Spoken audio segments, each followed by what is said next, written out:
Good morning. It is February 21st, 9 a.m., and this is the Colorado Energy and Carbon Management Commission Wednesday business agenda. We will start with the roll call. Thank you, Mr. Chair. Commissioner Ackerman, Here. Commissioner Cross, Present. Commissioner McGowan, Here. Commissioner Mesner, Here. Commissioner Oath, Commissioner Ray, Commissioner Robbins. Here. Mr. Chair, you have 5 of 7 commissioners present. Thank you very much, Hearings Manager Peskin. Appreciate that. With no further ado, let's get into it. We start with commissioner comments. Does anyone have comments for our stakeholders and ourselves? We then will roll to consent agenda. Does anyone have questions on consent? Commissioner McGowan? Thank you, Mr. Chair. I don't have questions. I just wanted to clarify for the Amimex, as I always say it, Amimex recommended order. When I was looking at the financial assurance, is the commission pulling 119,000 from their new financial assurance amount? I'm just trying to understand the total amount of financial assurance that they had submitted to the commission thus far, because it's 339 wells that are going to be, I think, put back into the orphan well fund is my assumption. And then I just wanted to make sure, I talked to John, I just wanted to make sure the other commissioners understood as well that one of the bonds is being held so that the property owner can request, I guess, reparations for damage to his property.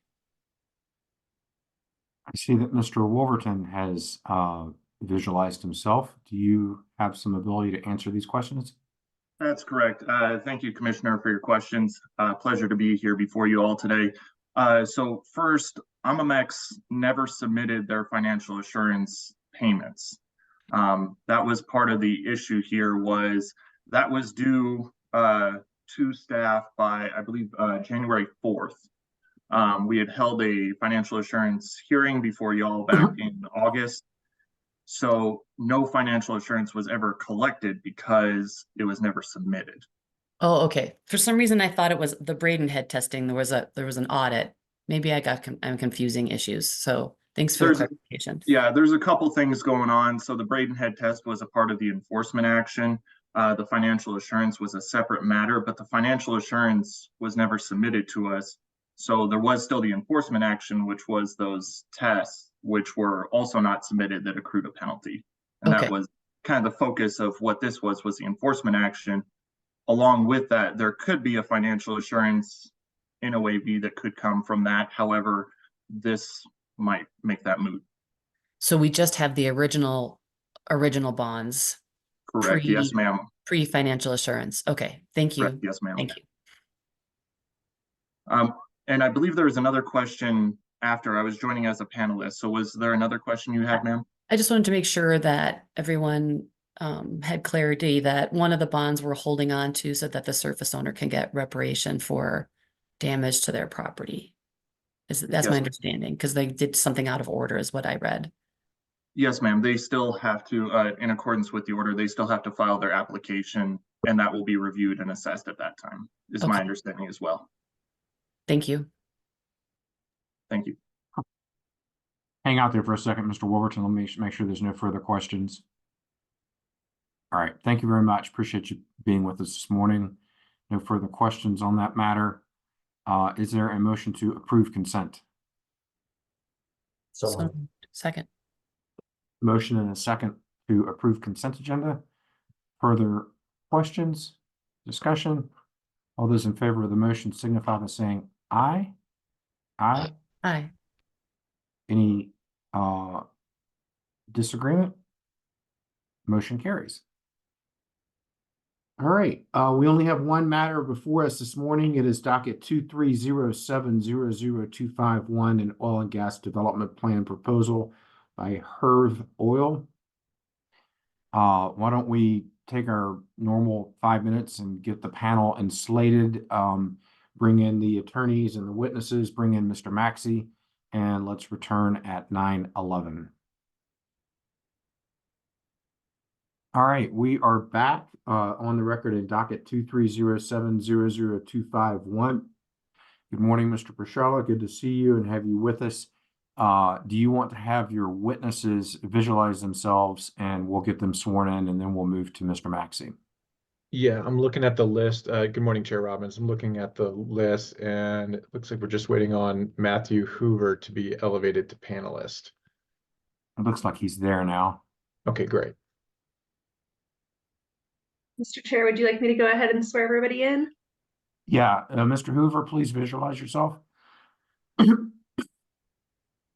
I'm here, but I'm not seeing where I can visualize myself. Apologies. Maybe bottom Okay. left, Matthew. What's that? There might be a button in the bottom left that says camera or video. Yeah, start video. I am not seeing it. All right, we'll trust that you are with us and that you are who you say you are.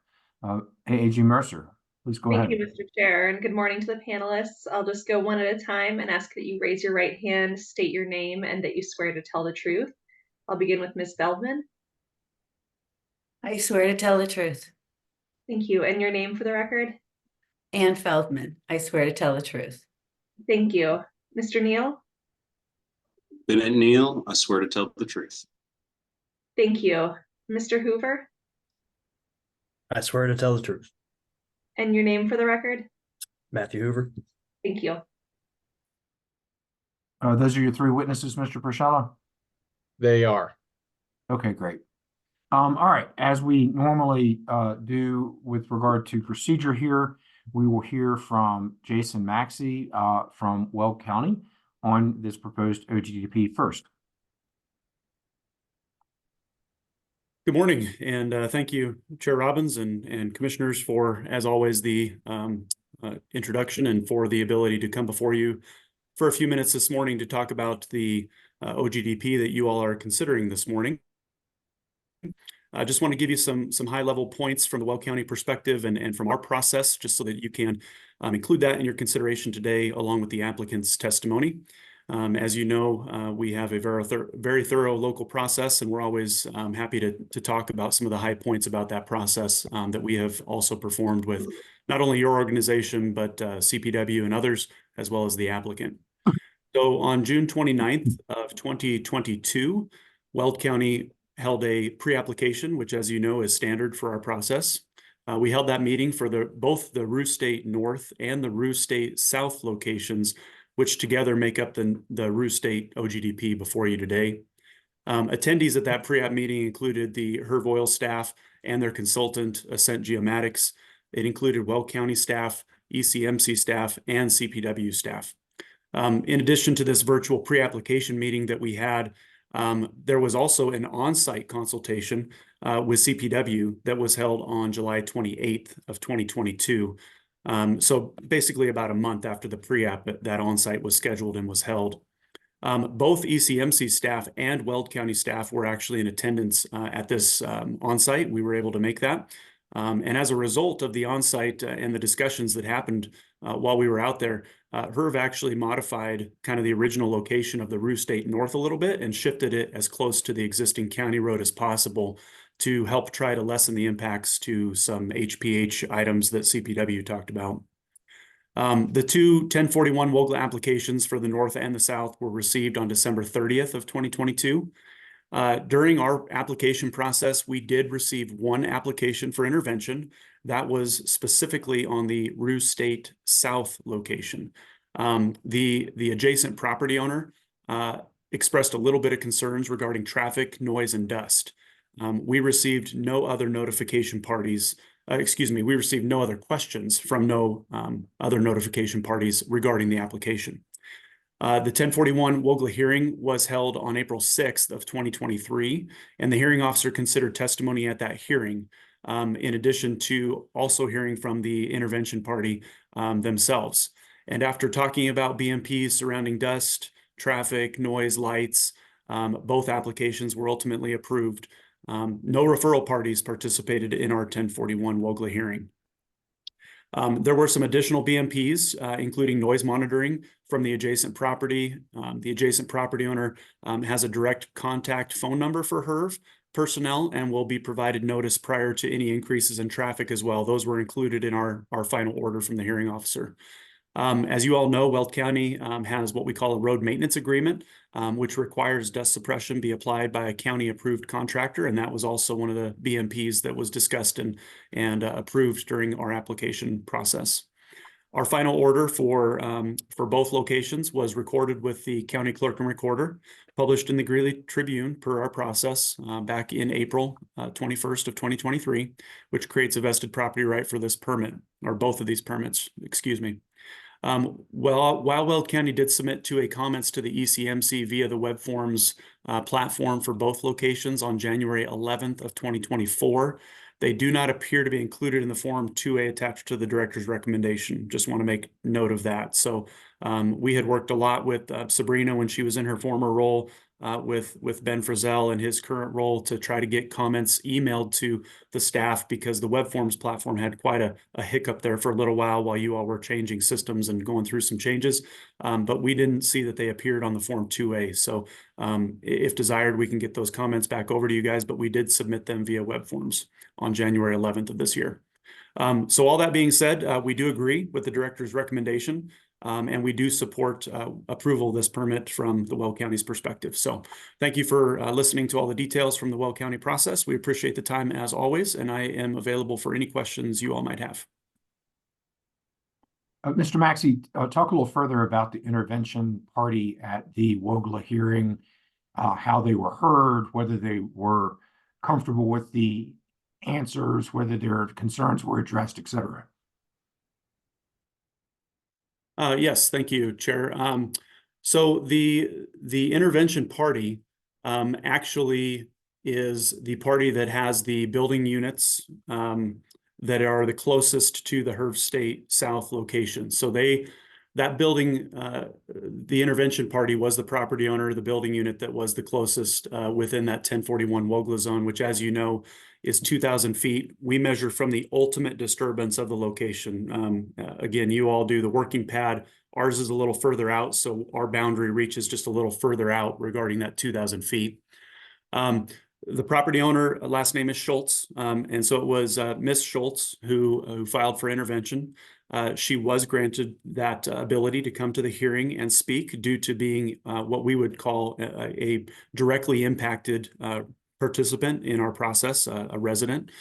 Her biggest concerns over the location, again, were related to noise, traffic, and also property values.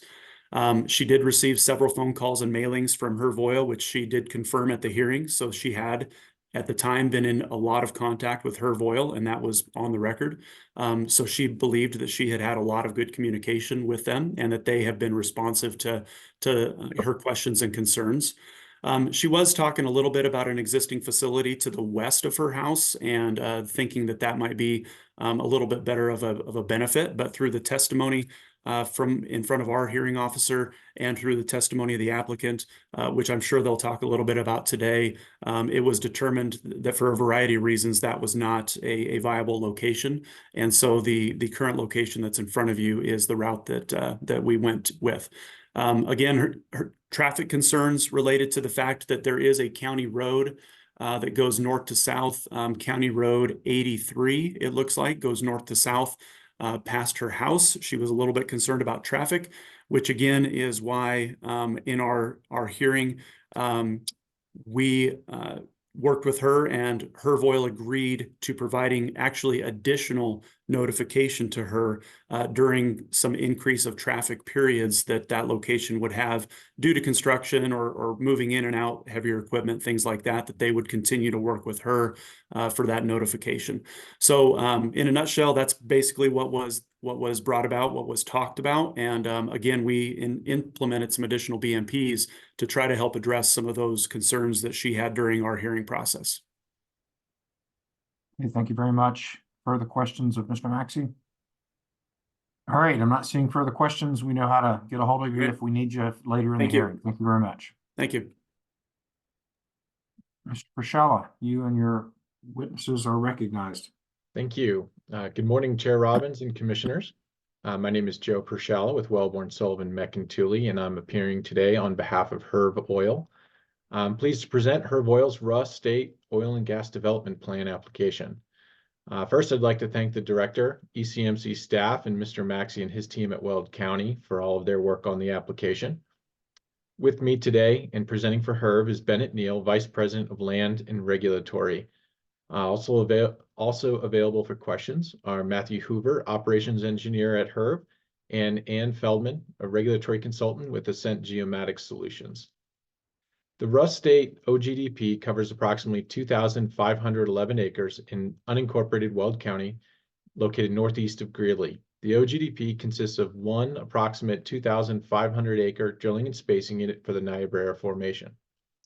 That covers sections 1 and 12, Township 6 North, Range 62 West, and sections 6 and 7, Township 6 North, Range 61 West. Herb proposes to develop the unit from two proposed oil and gas locations, the Roos State North Pad and the Roos State South Pad. Herb proposes to drill 14 horizontal wells within the unit. That's 6 wells from that Roos State North Pad and 8 wells on the Roos State South Pad. The drilling and spacing unit application is included with the oil and gas development plan, and it seeks to modify order number 407-1805, which originally established an approximately 2,560 acre drilling and spacing unit for the Niobrara Formation covering these lands. However, the application seeks to modify the existing order only to correct the acreage in the unit to 2,500 and 0.48 acres, which is per Herb's latest land survey. With respect to mineral ownership, there is fee and state of Colorado minerals within the unit. All of the residential building unit owners in proximity to these locations are royalty owners in the drilling and spacing unit and will economically benefit from the proposed operations. As you've heard from Mr. Maxey, Weld County is the relevant local government and did approve the two locations at 1041 WOGLA 22-0021 and -0022. There are no proximate local governments. With respect to these locations, I'd like to describe a little bit more detail as to the Russ State North Pad. It's on fee surface. There is a surface use agreement in place with the surface owner. It's designed to accommodate 6 horizontal wells. This location meets Rule 304B2B Romanet 1, as there are 4 RBUs within 2,000 feet of the working pad surface. Therefore, an alternative location analysis was performed. These RBU owners did sign informed consent to satisfy Rule 604B1, and they support the development. The Commission's review of this location is therefore pursuant to Rule 301A. As you will hear, Herb has evaluated alternative locations to first avoid impacts, and for those impacts that cannot be avoided, has designed the operations and proposed a suite of best management practices to minimize and mitigate impacts, some of which include a tank light facility design with oil and gas pipeline takeaway, completions water delivery via lay flat line, electrified production equipment, Tier 4 or equivalent engines for completions, Group 3 drilling mud, Tier 2 dual fuel or better drilling rig engines, facility automation, sound walls and sound monitoring equipment. There's no permanent lighting on the location, dustless proppant delivery system, and as you heard Mr. Maxey describe, that there is a road maintenance agreement in place to control fugitive dust, and as well as there's ambient air quality monitoring on the location. The director recommends approval of this location. I'd also like to note that this location is within winter pronghorn high priority habitat, and as you'll hear, Herb worked collaboratively with CPW to address CPW's concerns regarding impacts to wildlife. The location was redesigned to reduce its footprint. Equipment was moved. There's a wildlife mitigation plan in place. Herb has committed to pre-construction wildlife surveys and also agreed to direct and indirect impact mitigation fees. With regard to the Russ State South Pad, this again is on fee surface, and there is a surface use agreement in place with the surface owner, who is the same owner as the Roos State North Pad. This location is designed to accommodate 8 horizontal wells, and the location meets Rule 304B2B Romanet 1, as there are 2 RBUs under single ownership within 2,000 feet of the working pad surface. Therefore, an alternative location analysis was performed. As you heard from Mr. Maxey, Herb has engaged in substantial outreach with the RBU owner, and that's prior to the application submission, throughout the WOGLA process, and after. Nevertheless, informed consent was not provided. The Commission's review of this location is therefore pursuant to Rule 604B4. Herb maintains that the siting and design of this location and the proposed best management practices do provide substantially equivalent protections for public health, safety, and welfare, the environment, and wildlife resources, as evidenced by the Director recommendation. Staff thoroughly reviewed all aspects of this proposal and recommended approval of the location. The topography of the location is relatively flat. It's agricultural lands. There's no wetlands or water resources affected. The distance from the location to the closest RBU approaches 2,000 feet. As you'll hear, the RBU is approximately 1,620 feet from 24 feet, excuse me, from the working pad surface. It's 1,762 feet from the nearest equipment and 1,871 feet from the nearest well. Important to note is that this original location design had the wells and equipment located further, but due to revisions in collaboration with CPW, Herb was not able to locate the wells and equipment further than 2,000 feet from the RBU. The duration of the operations from construction to production is estimated at only 8 months with a single occupation.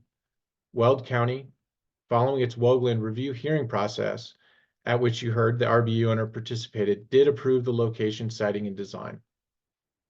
Herb's alternative location analysis considered numerous alternatives, none of which avoid all receptors.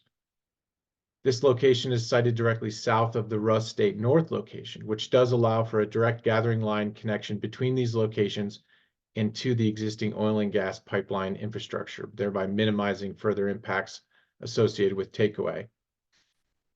Herb will deploy the same suite of best management practices that I mentioned at the Russ State South location, all of which are designed to minimize and mitigate impacts to RBU owners, regardless of whether that owner had given informed consent.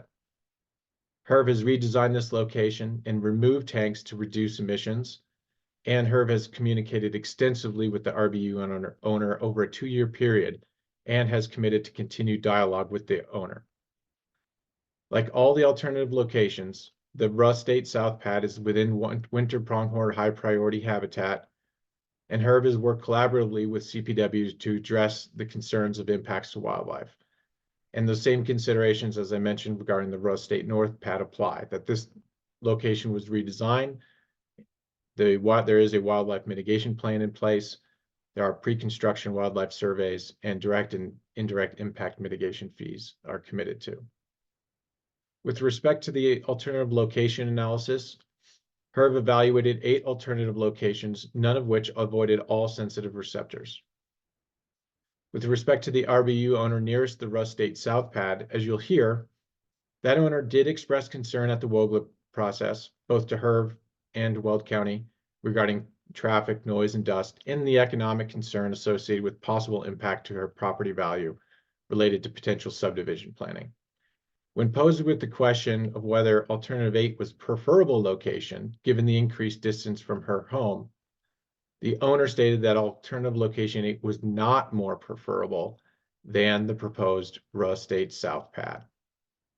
Herb selected these proposed locations as the best alternatives to first avoiding impacts, and second to best allow for design elements that strike an appropriate balance between minimizing and mitigating impacts to public health and safety and minimizing and mitigating impacts to wildlife. With regard to notice, it was given pursuant to Rules 303 and Rule 504. No petitions or objections were received in these proceedings. On February 9th, 2024, the Director recommendation issued, which determined that the Director had obtained all required and supplemental information necessary to fully evaluate the two locations and potential impacts to public health, safety and welfare, the environment and wildlife resources under Rule 301A for the Russ State North Pad and under Rule 604B4 for the Russ State South Pad. And the director recommended approval of these locations without additional conditions of approval. HERV maintains that the Russ State OGDP application complies with the Conservation Act and satisfies Commission rules for approval. Based thereon, HERV respectfully requests that the Commission find that the Russ State North Pad satisfies Rule 301A and that the Russ State South Pad satisfies Rule 604B4. HERV further requests that the Commission approve the spacing application to correct the acreage within the Russ State Drilling and Spacing Unit from 2,560 acres to 2,500 acres. Thank you. And with that, I will turn it over to Bennett Neal. Thank you very much, Joe. You all have to forgive me. I'm getting over a little cough cold, so I may have to clear my throat a few times, but hopefully will not be an issue. Am I able to present or put forth a presentation here? You want to share your screen, Bennett? In the bottom. How's that? There There you you go. go. All right. Thank you all, and thank you very much, Joe. Thank you, commissioners and chair, for taking the time to hear our cause this morning. We are indeed HERV Oil. We are proposing surface locations in section 1, 6 North 62 West and 11, 6 North 62 West of Weld County, Colorado. Joe has already gone over much of this information, so I'll be brief with regard to some of it, but Joe has served very well as our counsel with Wellborn, Sullivan, McIntooley. I'll be presenting today. Matthew, one of our operations engineers, will be available for questions, as well as Ann Feldman, who has been serving as a regulatory consultant for us for coming up on 3 years, I think. Today, we'll be covering a number of topics. I'll introduce the company, discuss requested relief as Joe did, go over the locations, including the alternatives, siting considerations, timelines, best management practices, and all the considerations with various factors that we looked at when selecting our locations and finalizing them as you'll see them today. So who is HERV? What's with the weird name? And I will admit our presentation, I think, is a little bit longer than some, but knowing that the commission has not heard from us before, I thought it was important to give a full and robust picture of who we are and how we're looking at things as we've approached this permitting process. HERV is named after the founders' children, with the first letter of their first names making the acronym. We were founded in 2005. Our home office is in Shawnee, Oklahoma, and then we've got a small office in Dallas as well, where I'm located now. We've been active in Colorado since 2013, and prior to commencement of operations on the Russ State unit, we'll be opening a field office, likely in Eaton, which is just straight west of this unit and locations. And we've been historically focused on non-operating working interests, minerals, royalties, more passive versus operational. But in 2018, we began handling some operational responsibilities on some assets there. As we proceeded in Colorado, we decided to pursue development here and bonded as an operator in 2022, and then officially bonded as an operator in Oklahoma in 2023. We have been participating in wells in this area and in Weld County at large for now 6 years. I believe it was 2017 that began. So we've seen a number of developments, and both with the old rules and now with the new rules, and just watched and learned as other operators have gone through the process and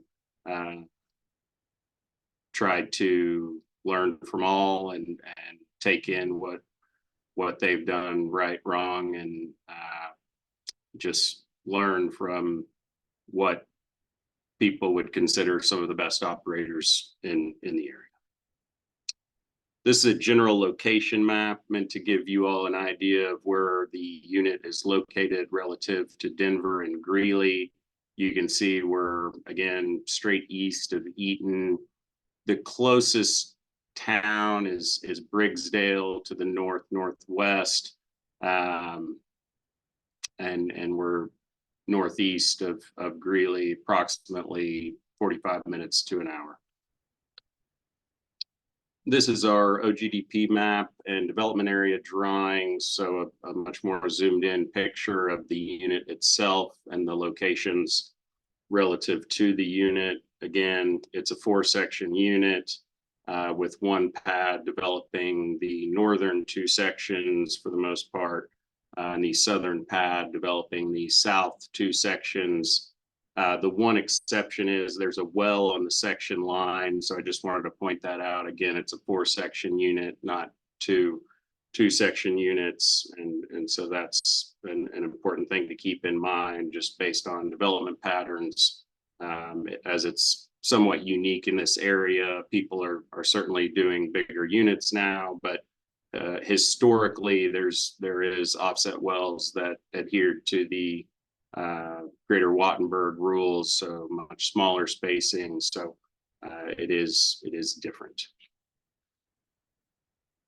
Joe did already give an overview. It's approximately a 2,511 acre unit, 2,500 acres within the actual mineral development area. We do have fee and state minerals. We are located on fee surface. We are proposing 14 horizontal wells, Niobrara specifically, again, 6 from the north pad and 8 from the south pad. Joe also went over the requested relief. We are requesting that the commission approve our OGDP application, amend the spacing order, and approve our 2As. We wanted to give a clear picture of application updates, since some things have changed from the time of submittal to today. As we've worked through this process, it has been a 3+ year process, and the commission rules and just our understanding of them and everybody's interpretations have maybe not changed, but over the 3 years that we've looked at everything, we've recognized what is the best way or preferred way in some cases to do things, taken a much closer look at emissions factors and how that affects the development and what makes more or less sense with regard to that. We reduced our oil tank numbers pretty dramatically from 6 on each location to 1 at the north location, 2 at the south location. So we are not tankless, but I would describe us as tank light. Volumes did go down with tank numbers. We also have committed to using Group 3 drilling fluid. And then we have recognized through conversations, continued conversations with Morgan County Rural Electric Association, that we are not going to be able to utilize an electric rig. But right now we can commit to Tier 2 dual fuel or better for our rig, and we are constantly pursuing a Tier 4 rig if one were to come available at the right time. This slide shows the north pad and the RBUs and BUs surrounding it. We have 4 RBUs total within 2,000 feet. And I apologize, that's a typo. It should say 4 rather than 2. There are 4 that are occupied. 1 is one family. 3 of the RBUs are all owned by another family and occupied by that family. All have signed informed consents, and that includes tenants, not just owners or occupants. In one case, or in both cases, children, adult children, to be clear. There are no DICs, school facilities, future school facilities, or childcare centers within 2,000 feet of the location. Surface use agreement is in place with the surface owner, and all RBU owners within 2,000 feet of this location are expressly supportive of the project. With regard to the south location, there are 2 RBUs located within 2,000 feet. Both are occupied, one by the owner and one by a ranch hand employed by the owner. This is the owner that declined to sign the informed consent. However, I think it's important to note that this particular owner has a significant mineral and royalty interest within the unit, greater than 10%, and again, will benefit economically to a great degree if and when development takes place. And again, the actual residence is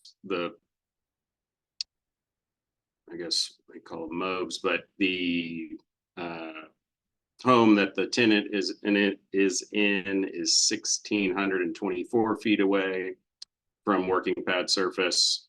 The home that the owner is in is 1,756 feet away from the working pad surface. Advantages of the north pad is surface use agreement is in place. There is minimal disturbance to agricultural operations, as the owner has stated to us that this is low quality farmland and they desired for it to be used as an oil and gas location based on conversations we had. They do own other lands in the area, both into the unit and outside of the unit. But in talking with them, this was a good location in their opinion. Again, based on the quality of the farmland itself. We are not within or upgrading of a mapped wetland or floodplain. We do have electrical power available 3-phase for production facilities. We've got a pipeline immediately to the north for takeaway, and that's the oil pipeline to be specific. Again, no high occupancy building units, school facilities, childcare centers, or DICs. And all owners and occupants of the RBUs have signed informed consents. Disadvantages, there are RBUs within 2,000 feet, and we are within pronghorn winter concentration area, high priority habitat.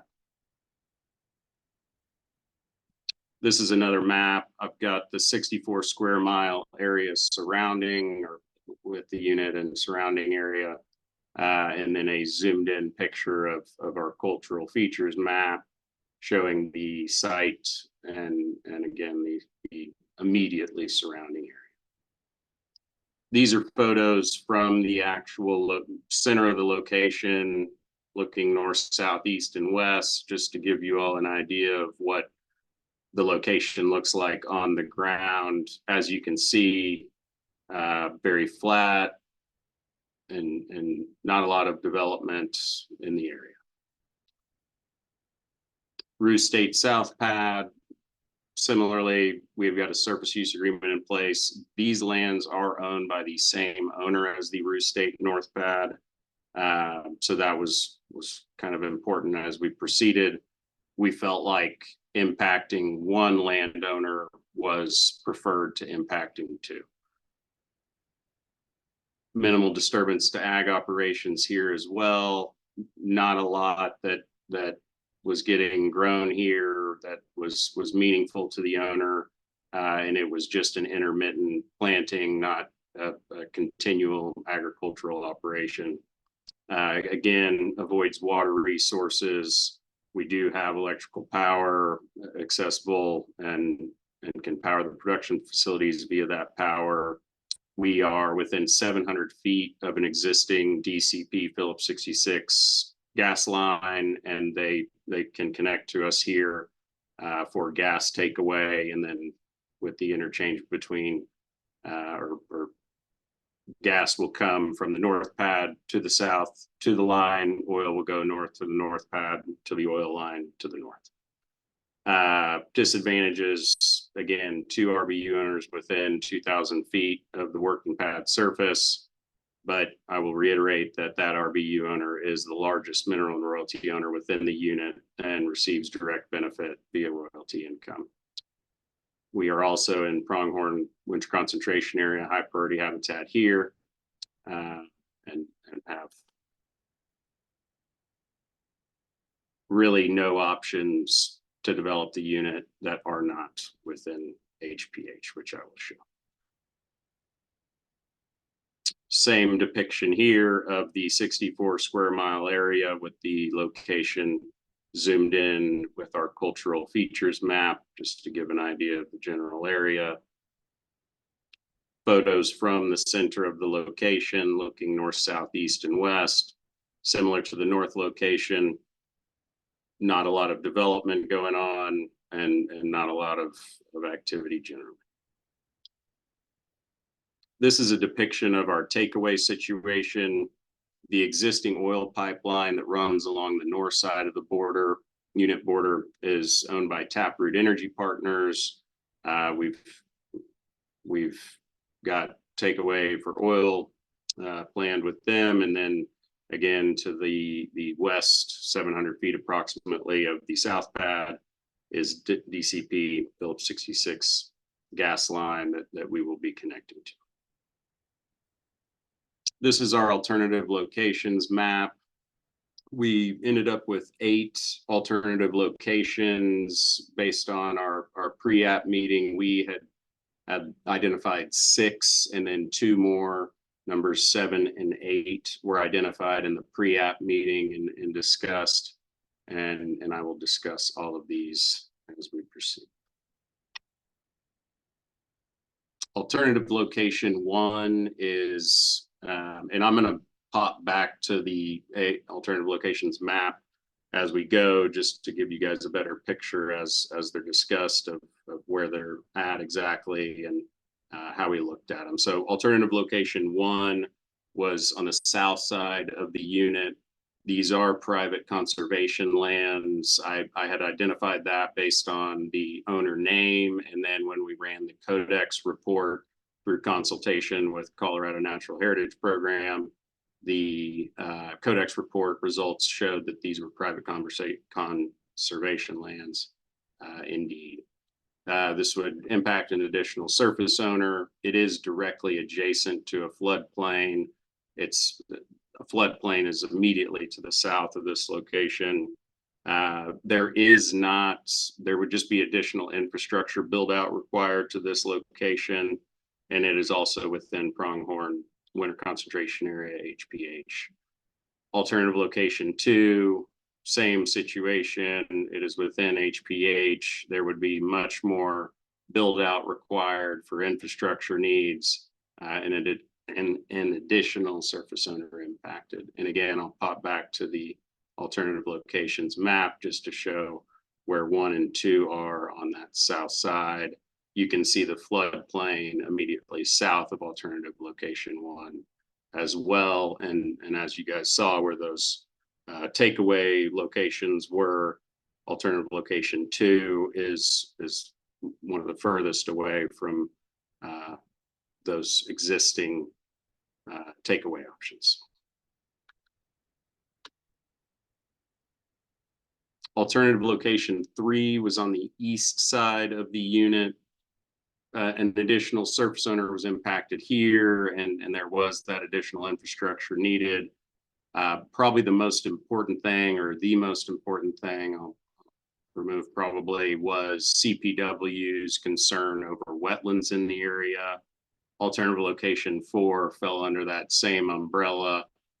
As you can see here, there's, I forget the exact or correct word to use, but it's wetlands and it's critical habitat for a lot of animals, including pronghorn. Excuse me. Alternative locations 5 and 6 were on the north side of the unit. In both cases, these were within 2,000 feet as well of an RBU or RBUs. And both are still within HPH. The alternative location 6 was also within seasonally flooded intermittent riverine wetlands. And again, you'll see 5 and 6 on the north side there. And at least near 6, you can certainly see a number of RBUs, but 5 had at least 1 as well.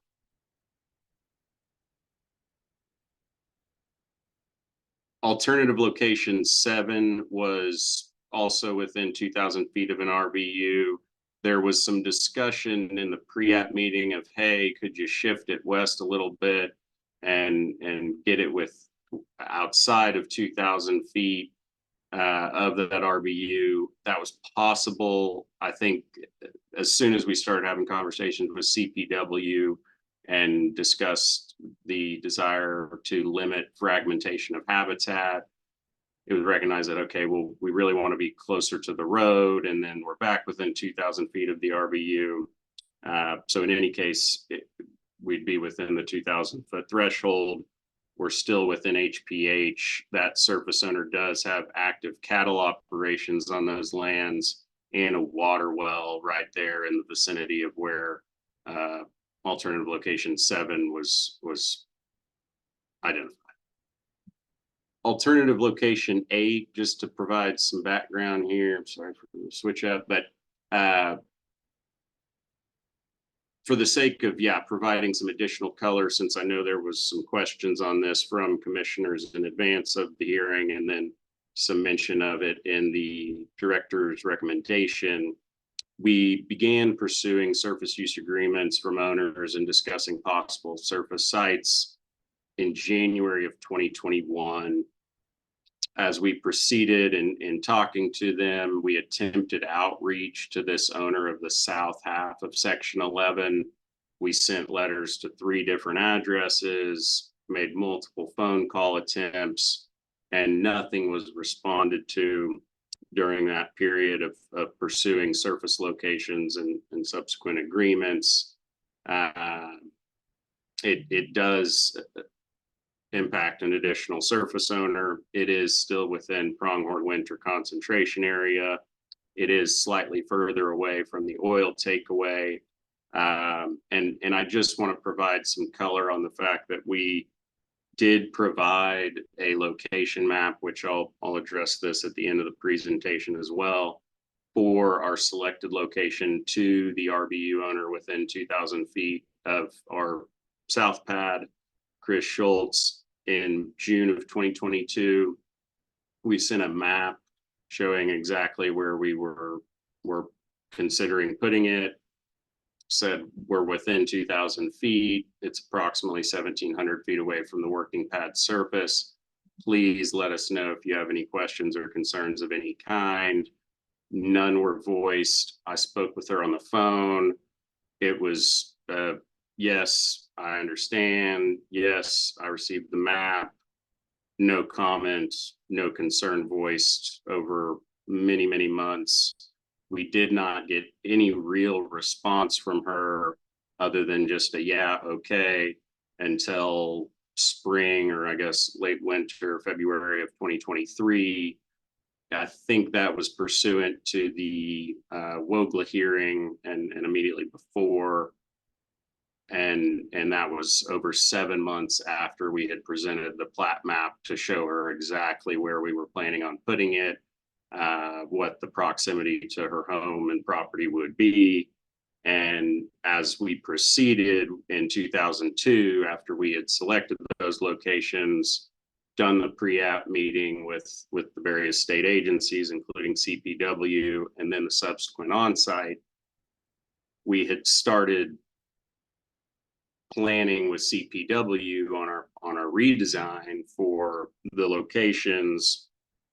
And again, during that period, received no feedback from Ms. Schultz on her preference or lack thereof for that location. So we had no reason to believe that she would be opposed or concerned based on that lack of response. And so we completed those revisions in fall of 2022 with CPW. And in that WOGLA hearing in, I believe it was April of 2023, Ms. Schultz did testify that the alternative location 8 would not be preferred over the existing location, even though it was slightly further away. This was related to her concern of her primary concern in our experience, if not whole concern, was property impact of property value. She felt like a pad site would just diminish property value, and she didn't care if it was 200 feet further away. She felt like it would have that same impact. And she was asked by the hearing officer at that time, specifically, would you prefer alternative location 8? She said no. I also want to reiterate some BMPs that protect her. We are planning on sound walls on the north and east side of the locations. And then during drilling and completions phases, we will have some small sound walls around specific equipment during the production phase to protect her further. All pre-production lighting will face downward and inward so as to not shine in her direction. We will have no permanent production facility lighting as well. We are committed to takeaway for oil and gas, so that'll limit or eliminate trucking on that front. We will be doing air quality monitoring both before and after drilling and completions, noise monitoring as well. We will be using the Group 3 drilling fluid to reduce odor. We will be using Tier 4 engines for completions at minimum, and we will utilize all trucks coming in and out. We'll keep a speed limit of 15 miles per hour or the posted limit, whichever is lower. Jason mentioned that road maintenance agreement we've got with Weld County, and we have to keep the road in good shape pursuant to that agreement, and we'll utilize dust suppression as well. As a conclusion, we took a lot of different things into consideration when selecting these sites, but from an impacts and development standpoint, the selected north and south locations, we truly believed had the least amount of impacts and avoided impacts to the greatest degree possible, while striking a balance between people and wildlife.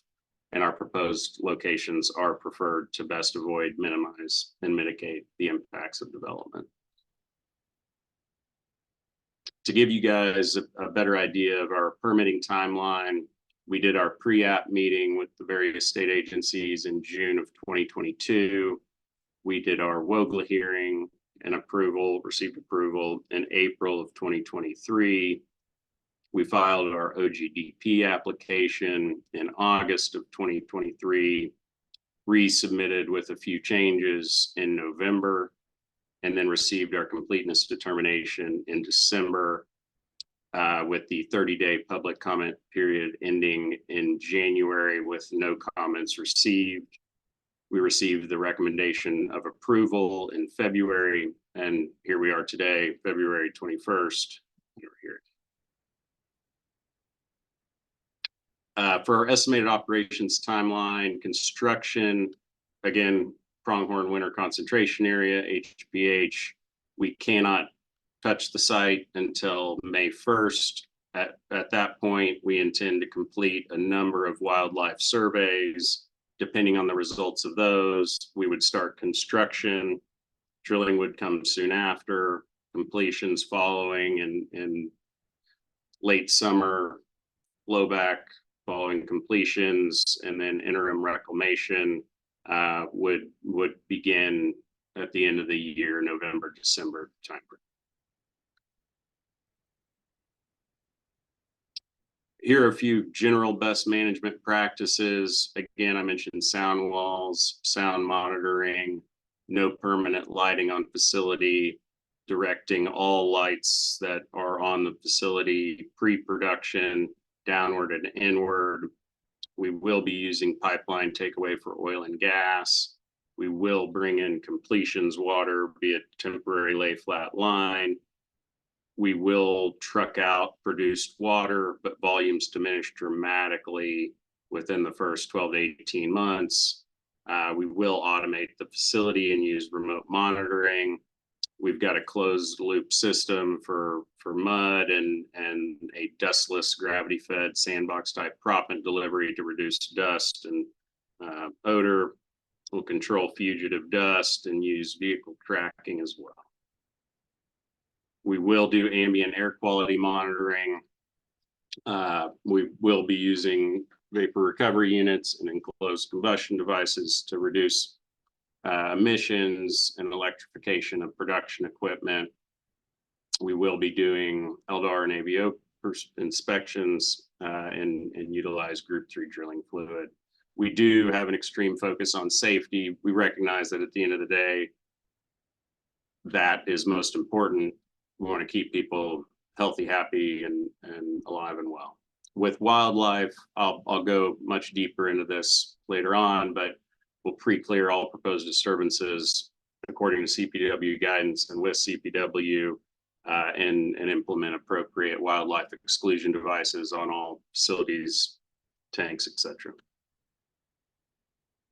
This is a timeline of outreach and consultation with various state agencies, but primarily Colorado Parks and Wildlife. That started in March of 2022 and then proceeded through 2022 as we discussed and went back and forth on pad site revisions and settled on those with the help of Brandon Moret. And we had a lot of phone calls, a lot of emails back and forth.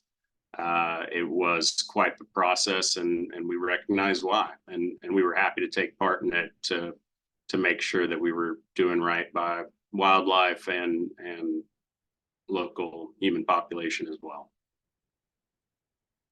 This is a list of changes that we ended up making to both pads. The one, Route State South, the south location, we did have to, the only difference, I guess, really between the two is that we had to revise the well locations on the Bruce State South pad. They were previously further west, and pursuant to conversations with CPW, we moved them further east, closer to the road in an effort to reduce habitat fragmentation. But that was really the key thing. We recognized we needed to reduce habitat fragmentation. How do we do that? We're going to move the pad sites as close to the road as we possibly can and decrease the overall footprint. I know there were some questions on pad site size, but they were reduced pretty dramatically in some cases. I think the south pad was approximately 50% reduction in size. And then the north pad was maybe a little less, 30 or 40%, but still significant in our minds, certainly. We had an incredible wildlife consultant, Heidi Gerstung, with ERO Resources.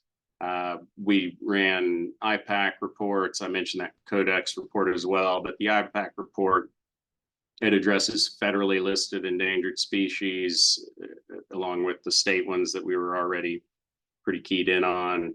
Prior to construction, we will be performing a number of surveys, like I mentioned earlier: burrowing owl, Swainson's hawk, swift fox, mountain plover, and red-tailed hawk, just to make sure we're all good on those.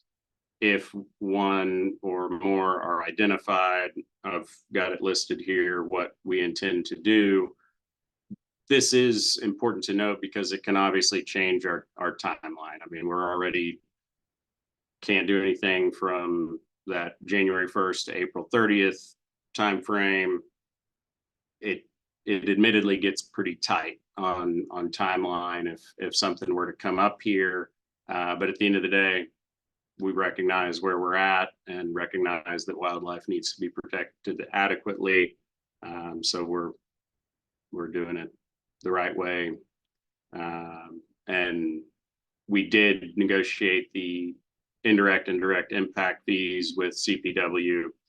Those are shown at the bottom, approximately $135,000 total. As far as water is concerned, we really could not find a way to make a takeaway system for produced water, a pipeline that is, makes sense from an impacts perspective because of the dramatic reduction after, you know, the first year or so, and really sooner than that. And I've got a picture that might help with that as well here in a moment. But water recycling is not planned at this time. It's difficult to get other operators to commit to giving you water for a number of reasons: liability, contractual constraints. But if something comes up, we're definitely not one to turn it down. But at this time, we are not planning water recycling and don't have a good option to do that. We will be sourcing completions water from the Chevron Wells Ranch system, as well as the Select Energy ponds to the east, water from Chevron system, potentially augmented from the Cornish Plains Reservoir to the west, will serve as the primary source, with the Select Energy ponds serving as a secondary source. This is a map of those water supply locations. Those Select Energy ponds are straight east. And we will absolutely be using temporary lay flat lines to transport completions water into the facilities. And you can see that those Chevron Wells Ranch ponds to the southwest. They're a little bit, Wells Ranch approximately 13 miles away, Select Energy ponds approximately 8 miles away. Chevron Wells Ranch system just has more water right now, so it is a better source for us. This is one thing I've talked to Brandon a lot about, haul route, truck trips, those matters with water. And I wanted to show our haul route, and I had sent this to Brandon to give him an idea of where we're at versus our disposal facility, which is the NGL C7 disposal facility. The haul route itself, over 70% of it is outside of HPH. Our two locations are only a mile in to HPH, and that is intentional. We recognize that, hey, those alternative locations, other than 7-8, each of them are further within to HPH, and thus seem more impactful in our minds. But this chart shows the produced water flow per day, and as you can see, by month 18, it essentially flatlines and is very limited compared to those first 12 to 18 months or so. And really, even by month 10, you're not looking at a lot of water haul. So again, after year one, there will be very limited truck trips to and from location. For air emissions, we did recognize immediately that, hey, what can we electrify? Let's try to electrify everything within reason. There was a period of time where we were back and forth with Morgan County REA about the possibility of new substations or transmission lines in the area. There is a ton of electrical infrastructure build out going on right now, and we wanted to take advantage of it. And so we talked to them extensively about the possibility of getting sufficient power to electrify a rig and a frac crew, but it just wasn't feasible. That we recognized that middle of the year last year. But we do have sufficient power in 3-phase to electrify the production facility, and so we will be doing that. We did have our CDPHE consult, which furthered our refinement of plans and commitments in talking to service providers specifically and saying, hey, we need this, can you do this? And got some good answers. So we will be able to use Tier 4 engines or equivalent engines or better for hydraulic fracturing. We will, again, be able to electrify the production facility. For fleet vehicles, we were able to get our provider to commit to 95% or more of Tier 4 engines for fleet vehicles. And really, we hope that's 100, but they wanted to leave that 5% out there, just for safety's sake. We will implement a hybrid or modern production flowback method, so permanent production facility equipment, but sand separators used to keep proppant from going into permanent production equipment. Lay flat lines for bringing in water. We will be using gas lift systems, which for production, so that's an important note. We'll be using LACT systems as well to enter into a pipeline, and that'll reduce the need for load out. And again, we've committed to using Group 3 drilling fluid. These are updated air emissions with the tank changes reflected. Our VOCs went down significantly. One thing I wanted to note, these are all based on state factors, and you will see the CO2 did increase. I dug into this and talked extensively with one of our emissions consultant about this, and in order to reduce VOCs, yeah, this gets into the weeds, but in order to reduce VOCs, we had to increase the use of combustion control devices, which increases CO2 emissions. But again, VOCs, which are significant considering we're in the ozone non-attainment area, we seek to reduce those as much as possible, and that's how we did it. This is the Rue State South location. Same thing, significant reduction in VOCs, methane, and ethane. For noise, in addition to sound walls, we will be using the continuous monitoring as we've discussed, and we take complaints very, very seriously. If a complaint is made, we will be able to immediately look at the this noise monitoring and say, okay, this is when it happened, what was happening then, how did this happen, address it and fix the issue. And we will be doing sound walls as discussed. This is a depiction of the various phases and sound walls used during those phases. We do recognize that with HPH, we want to limit fencing and further habitat fragmentation. So we're still talking to CPW and the landowner about what makes the most sense on the fencing front. But these sound walls for the drilling and completions phases are temporary, and these sound walls for the production phase are small and very limited in what they do. And really, I think they protect wildlife in numerous ways as well. These are the south location sound walls. Same thing here. Drilling completions, temporary, production phase, very limited. This is a outreach and correspondence timeline with Ms. Schultz, just to dig a little bit further into the Rue State South RBU owner within 2,000 feet. I began talking to her about this location in late 2021. We continued to just have very basic conversations back and forth.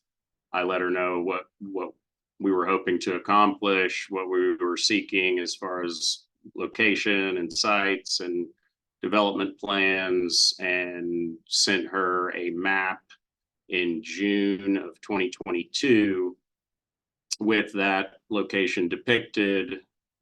And I'll go ahead and pop over to this slide just so you all can see this map on this right side.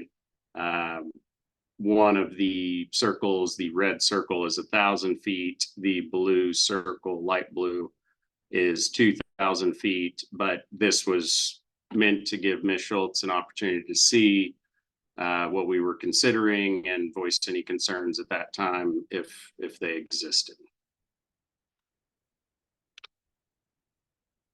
So just to reiterate, the distances from Ms. Schultz's home from the well site itself, 1,871 feet, equipment, a little over 1,700 feet, and this working pad surface itself, a little over 1,600 feet.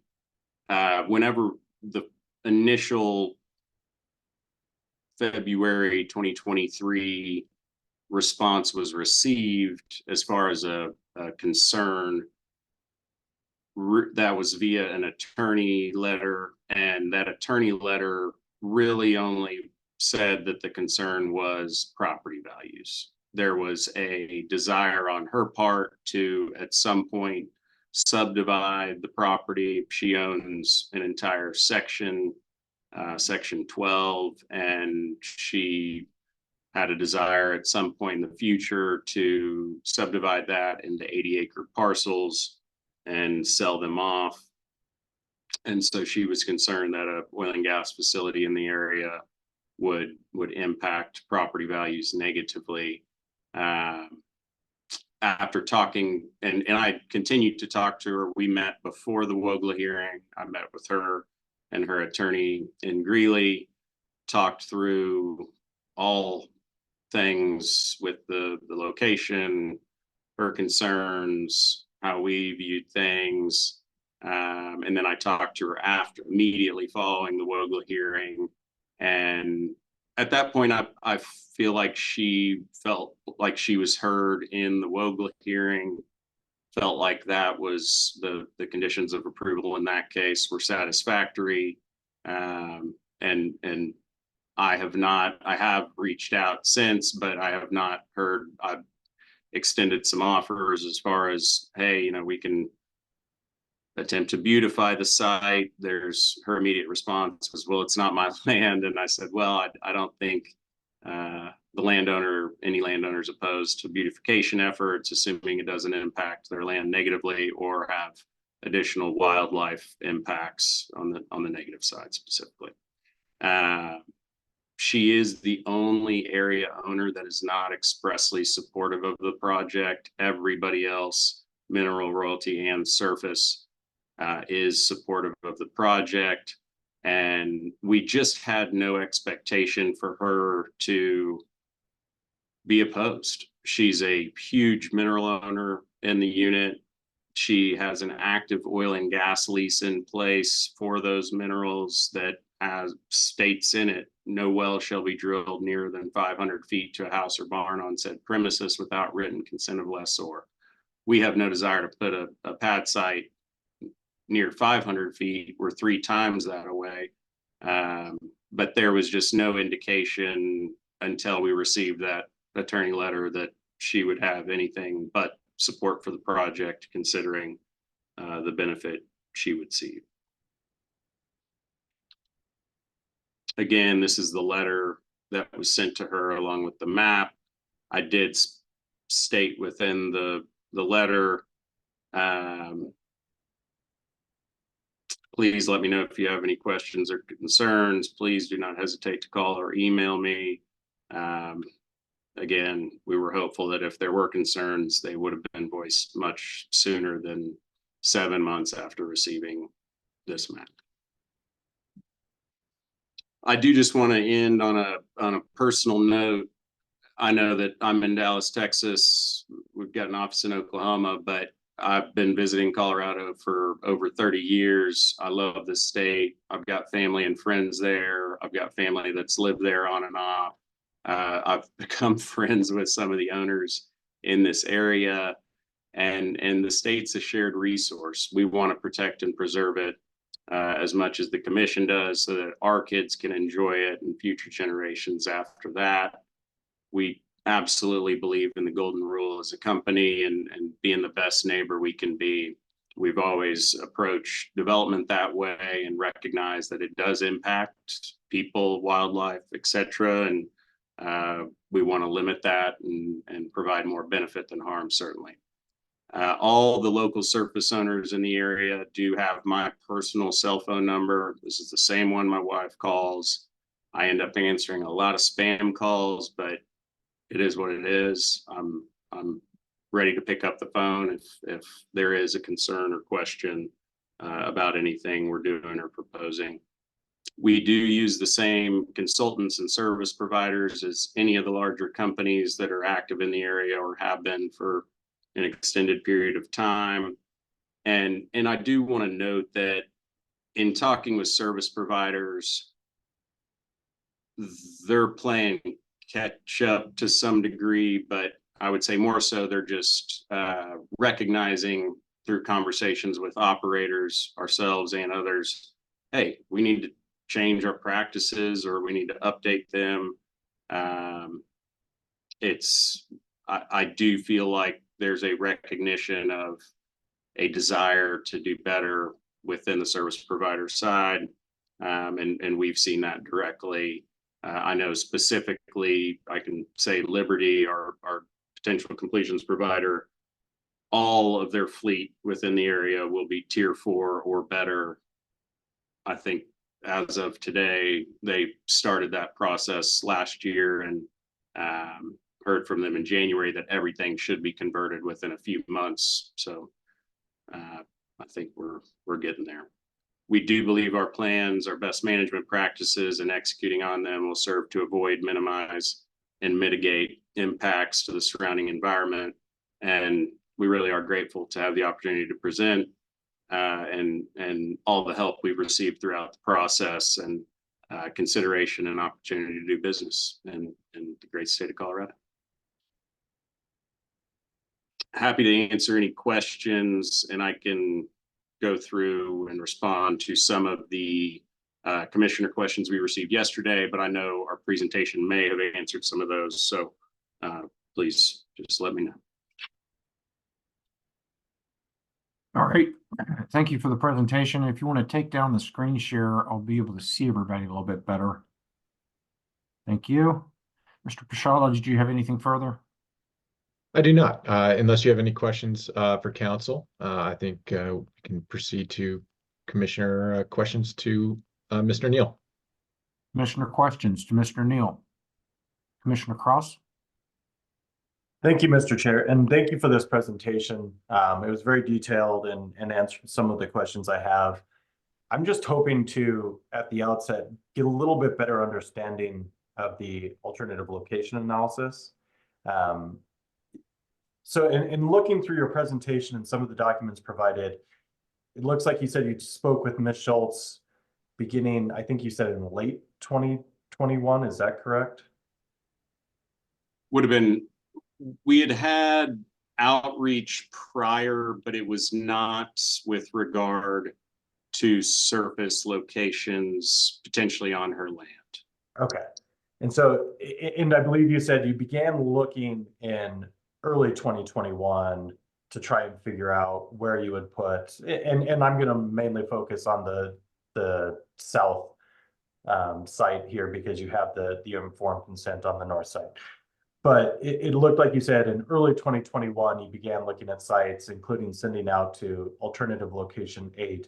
As you were initially planning this, was alternative 8 based on that kind of what you wanted to do initially, and you just didn't hear from that surface owner?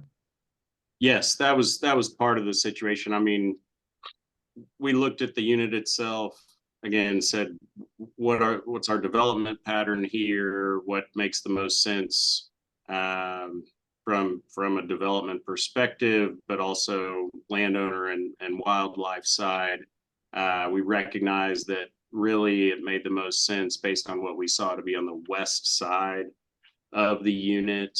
Again, we attempted outreach numerous times to that owner of the south half of section 11. I did reach out to the Roof family to say, hey, do you by chance know this neighbor? Do you guys have contact information for them? And it was responded to with a, hey, it seems like that property's been changing hands a few times. I think there was maybe an estate proceeding in 2020 that vested in a new owner.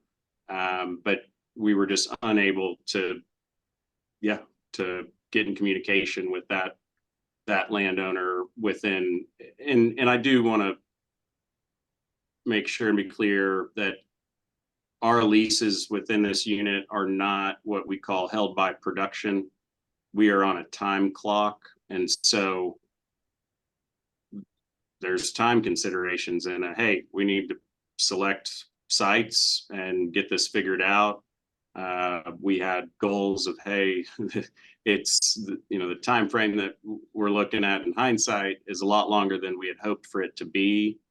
But when we started in January of 2021 pursuing sites, we had no communication. I mean, our hope was to then have sites selected in the middle of 2021. We ended up pushing it a little bit further out even, to try to continue to get in touch with that owner, but we were simply unable to. And so that's when we settled on the selected south side.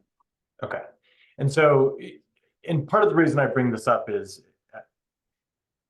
listening to your presentation today, it seemed much more so that the lack of ability to talk to that surface owner was the main issue.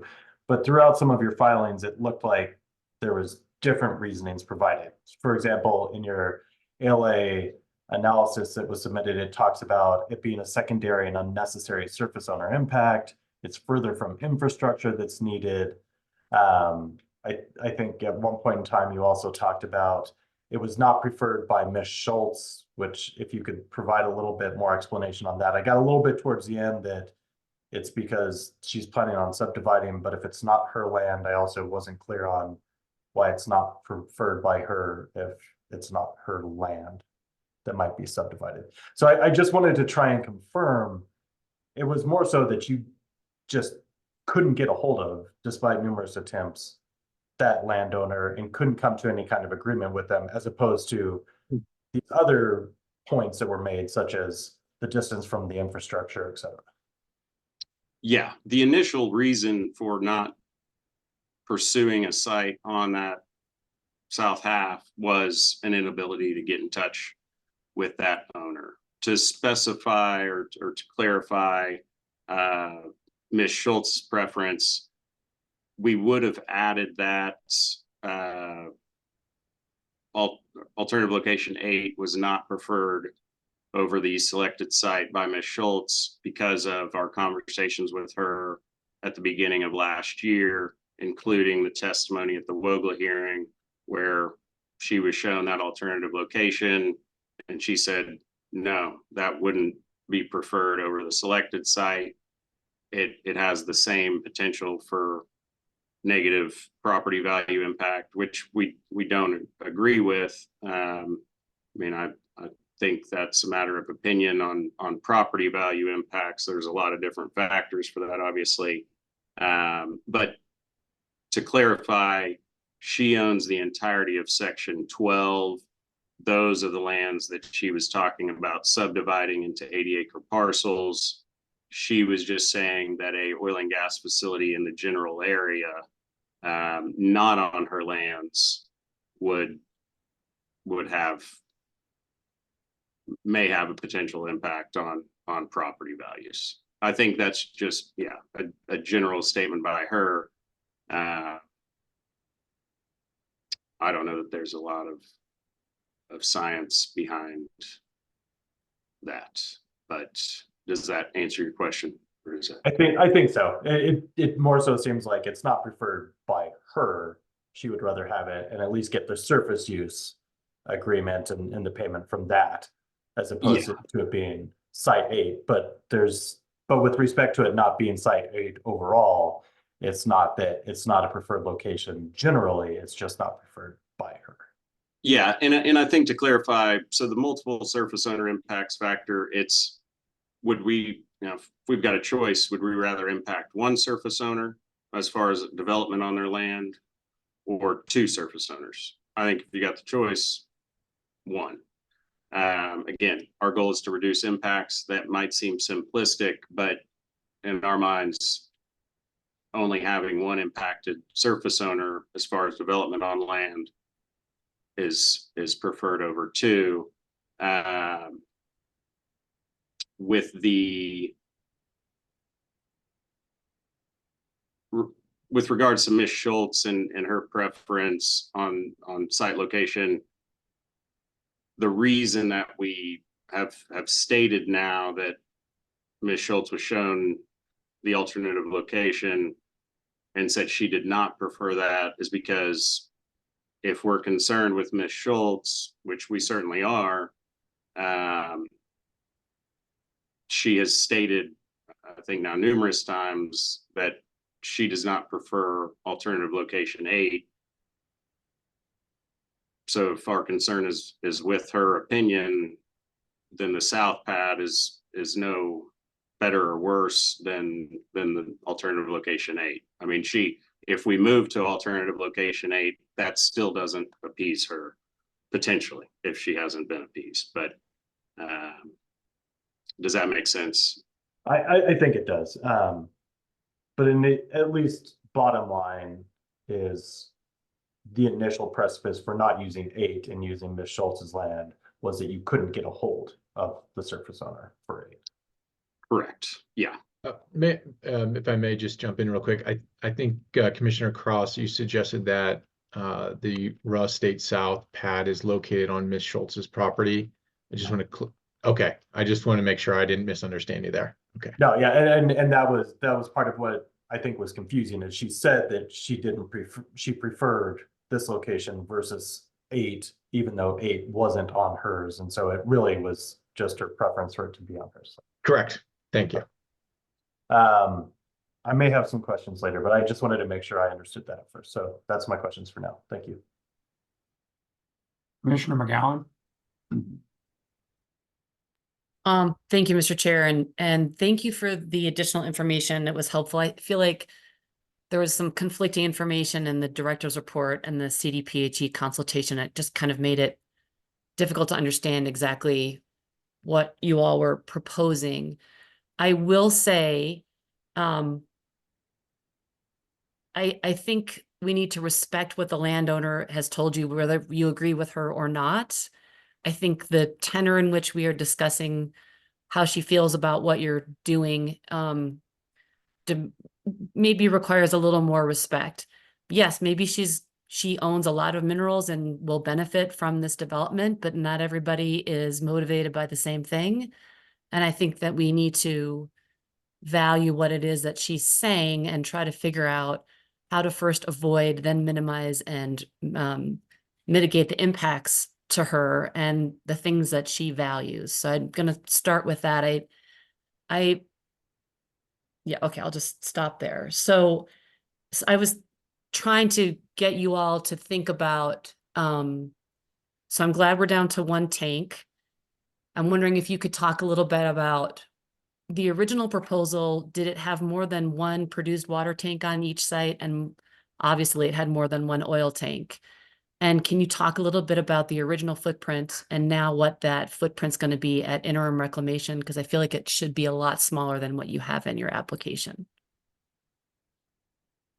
Yes, and I totally agree that we do respect Ms. Schultz's opinion and her feelings towards the proposed site location. I think it's difficult when you provide the best information you can to somebody as far as here's our plan, please give me your thoughts, and then you don't hear them for over 6 months and you're in the middle of figuring out what the best facility design is with CPW, and then after you've spent tens if not hundreds of thousands of dollars on redesign, have them say, oh, wait, we don't like this, even though they could have said that upon receipt of the map and letter. But for us, it's been about striking that balance, and we do feel like the selected location does that, but certainly respect her opinions and feelings on the matter. With regard to the site layouts and design themselves, there has always only been 1 water tank at each location. The design itself like the facilities design, both before and after interim reclamation. The initial pad size has a lot to do with the rig layout and inventory and how that works on location. And I'll let Matthew maybe clarify any of this if I'm saying it wrong or not saying it well. But from there, again, we reduced the pad sizes pretty significantly after consultations with CPW. And I think with this being a 4-section unit, and I know a lot of what you guys see is, I mean, you certainly see 2, 3, and 4 section units now, but a lot of it is 1 or 2 section units or smaller units within the Wattenberg field itself. So we do feel like the revised now pad sites and interim reclamation plans are appropriate for this size of development. It's less wells than I think the original spacing proposed 21 wells, and we've whittled it down to 14 based on just a lot of technical considerations. But these facilities were designed by expert engineering firms and then reviewed thereafter by other engineers, and we had not heard from any of those people that they felt like the pad sites were bigger than they needed to be for the sake of mobility and safety on the location. I think for us, the bigger the pad, the bigger the cost, the bigger the impacts, which is not our desire. And so we continue to think about, hey, does it make sense to try to reduce this size? And that would be our hope in reality. I think at the end of the day, what we've provided, while I do believe it's accurate and correct, it's a drawing and it's not what will be. I mean, in reality, it will be close, but again, it is our desire to make the pad sites as small as they can be for a number of reasons, while not sacrificing the safety and mobility of on-site personnel.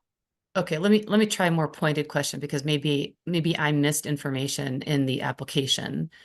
When you originally designed the site to have 6 oil tanks, and now you have either 1 or 2, which is another question I have because you have different information now in your presentation on each location.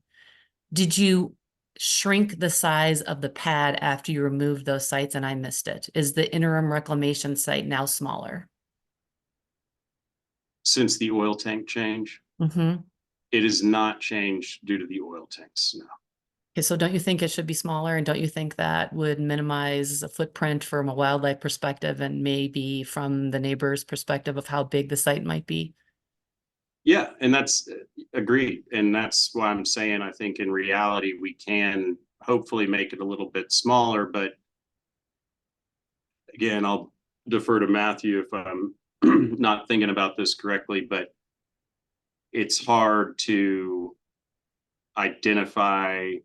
I know on the north pad, maybe on both pads, when we were looking at it yesterday, we thought, hey, maybe we could shave off a little bit here and squish it down. So we're thinking about ways in which we can reduce that footprint, and it only benefits us to reduce that footprint without, again, sacrificing safety.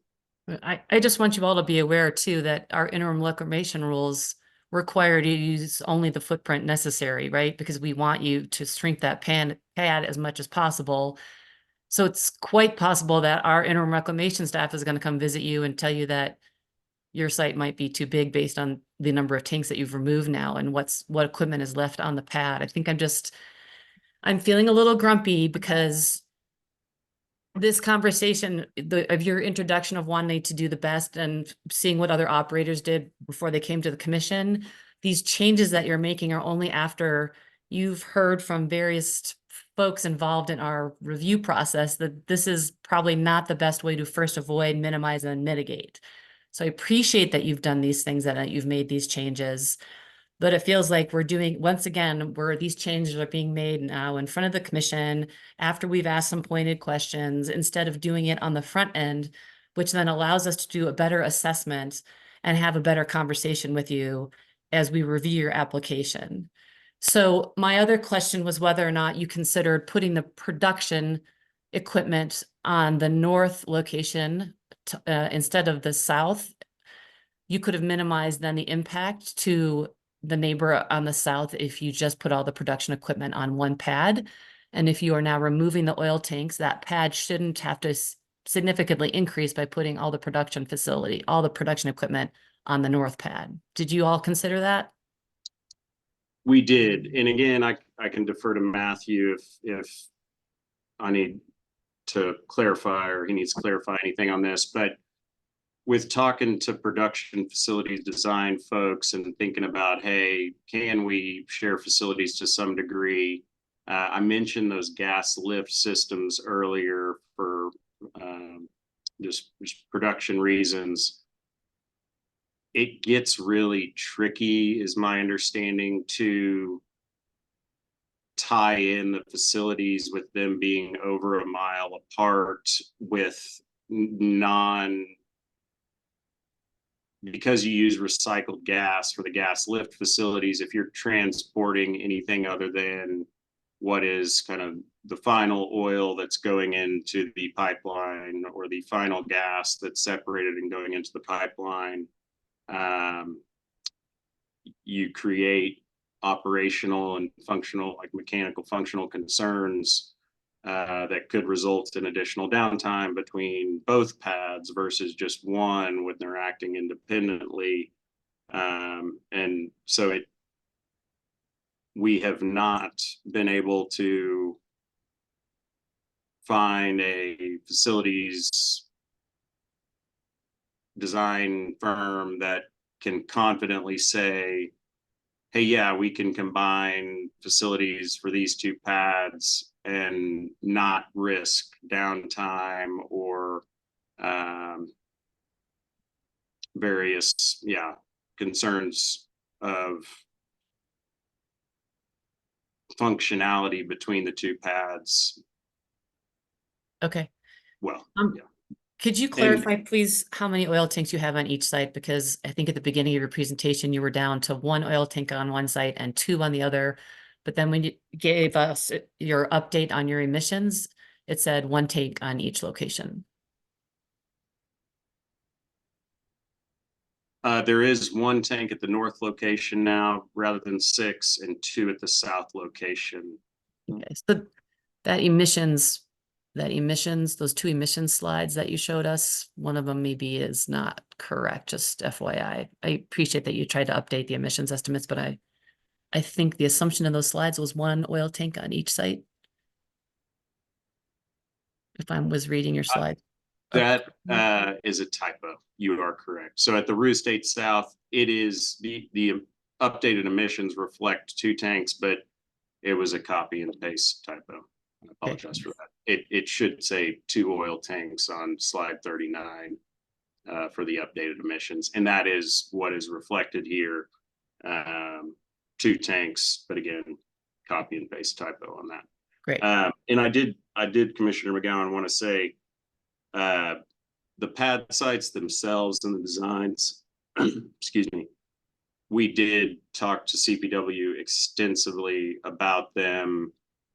They received CPW's blessing as reducing habitat fragmentation, but we'd be happy to present the plans to folks at ECMC, the interim reclamation people that you've mentioned, to get their thoughts and opinions on, hey, do you all feel like this is the best possible way? I mean, when I say we're doing it the best, tomorrow we might find a better way, and that's our desire. And so we're learning through the process as we've learned over the last 5 years, and hope to continue to get better. And it's through those conversations that we can do so. So while I will say that, the facilities design and reclamation, included, was blessed by CPW. We would love to talk to the ECMC folks that look at interim reclamation matters to try to perfect it if we can. Great. So what I'm understanding is you're committing to tier 4 engine for fracturing, but for drilling, tier 2 with, sorry, I'm trying to think of the wording that you used for drilling. And I just want to be clear that tier 2 dual fuel from CDPHE's perspective and from their consultation is not a tier 4 equivalent. So I want to make sure that we're having that conversation now and upfront about what it is that you're committing to for drilling. Yes, yeah. So for completions, we can commit to tier 4. Like I said earlier, for drilling, the best we can commit to right now is tier 2 dual fuel. We have had a number of recent conversations with rig providers that allude to the potential for getting tier 4. It is our desire to use tier 4. I mentioned earlier, we're in ozone non-attainment area. We recognize that we've got emissions requirements based on that. So we have to stay within emissions thresholds or we can't proceed with development. But with regard to the rig, there's, I would say the majority of, tier 4 engines are better. Rig drive, like power drive that we've become aware of are under contract with some of the larger operators. And so we're absolutely pursuing the best option we can, tier 4 or better, but right now, availability wise, the best we can commit to is the tier 2 dual fuel. Yeah, I think it's important also, not just from a non-attainment and NOx perspective. We know that emissions are most prevalent during drilling and completions, and you have someone within 2,000 feet of you. You have 2 sets of folks, right? And so we're trying to figure out how you can minimize emissions for those people living closest to your drilling locations. Your emissions, if you set up your production properly, right, are going to go significantly down. So the impact is at the beginning of your production, not at the end when you're drilling and doing completions. Those are all the questions I have right now. Thanks. Commissioner Messner. Thank you, Mr. Chair. Just a couple of questions.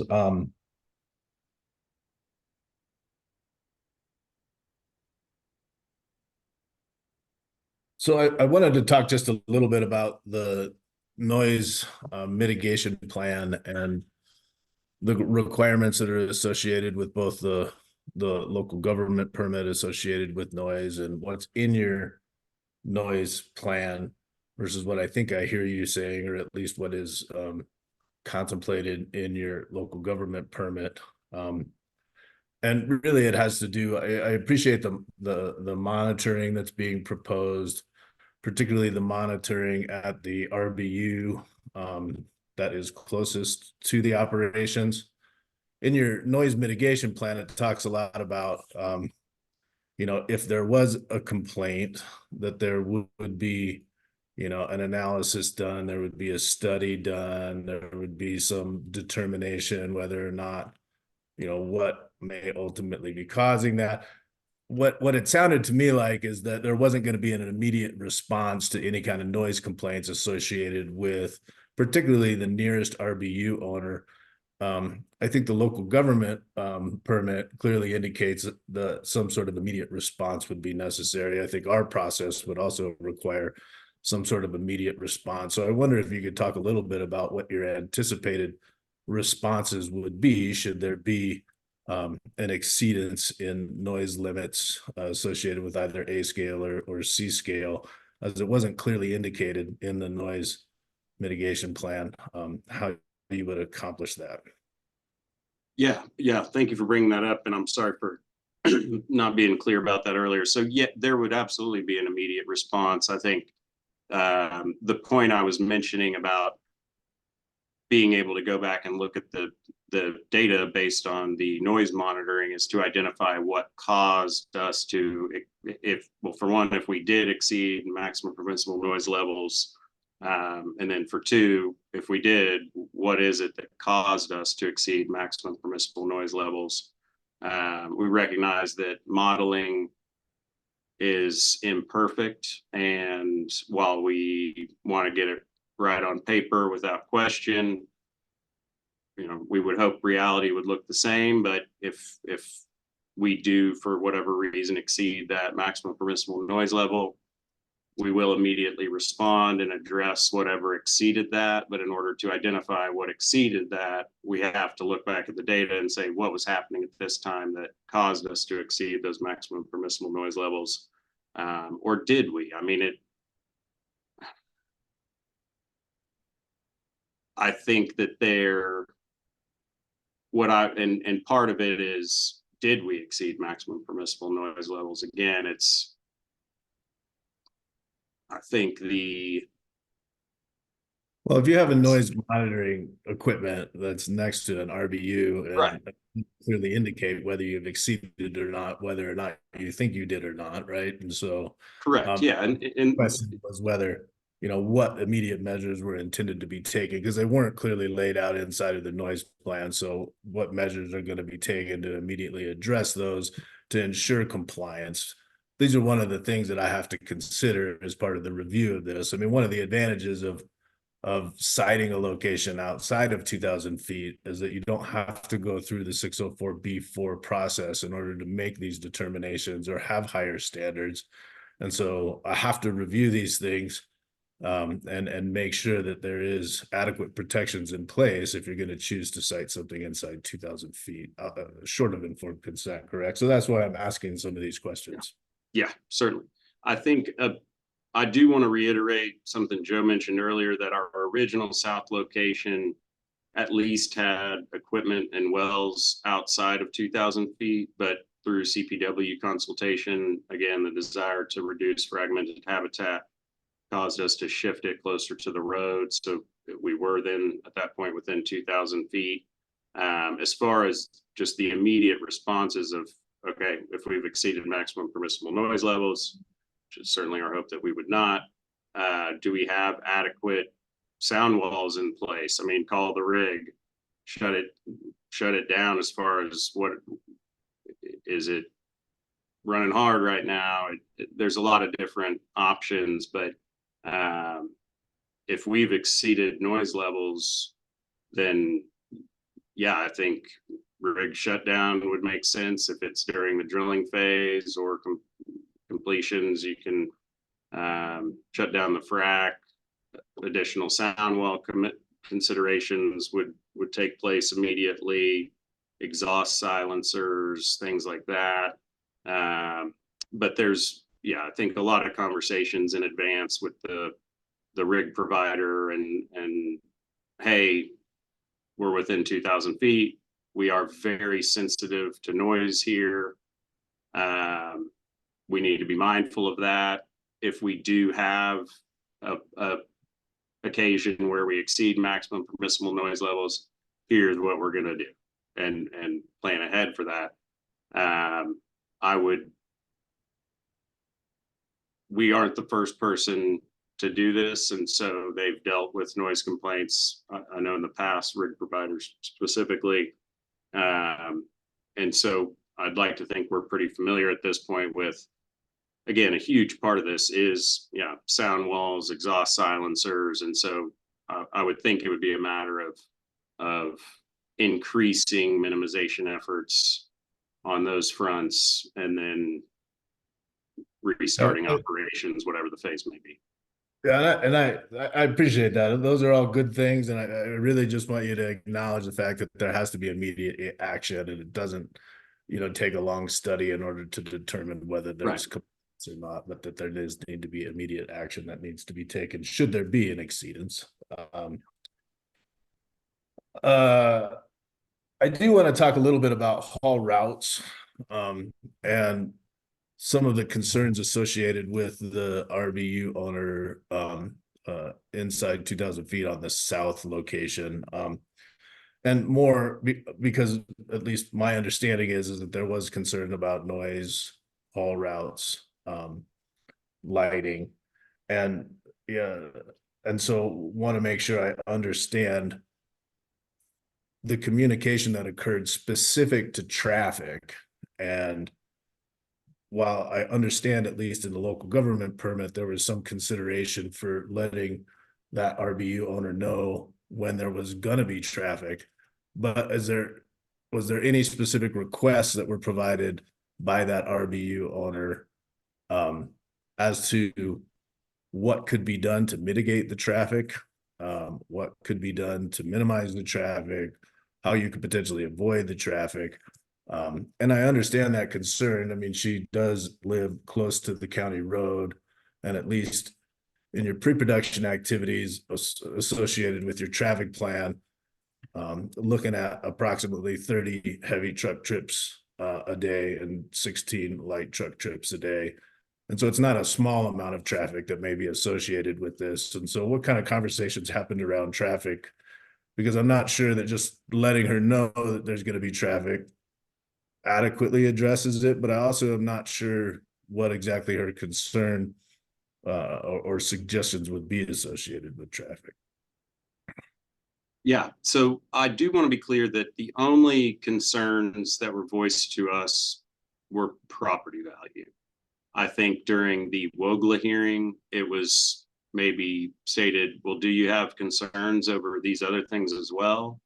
And maybe, and the response was, well, yes, but the initial response from Ms. Schultz and her attorney was, hey, we're concerned about what an oil and gas facility nearby will do to property values. There was not a lot of voiced concern over noise, traffic, but we recognize, hey, whether they're concerned about it or not, we want to be a good neighbor. We want to do right by this person. So as far as well, for one, the fact that we have oil takeaway is significant. That reduces truck traffic significantly. The one remaining factor is that water haul, and really the conversations had in the Wogla hearing were geared towards if we do have to haul more than would be typical or what's been put forth. And again, she received all the documentation on plans, all the traffic information that we had. And I was less concerned about the production aspect to the traffic and more was talking about the pre-production activities, which seems to have the highest potential impact to this 2,000 feet. So yeah, I think we talked through a lot of different scenarios, and with our water consultant, there was discussion over the potential for staggering flow back as one example of, hey, rather than opening all the taps at once, could we wait a few days, a week between flow back and blowing back one well to the other, within, operational or making sure we don't blow back the well in a dysfunctional way, I guess, from a development scenario perspective. And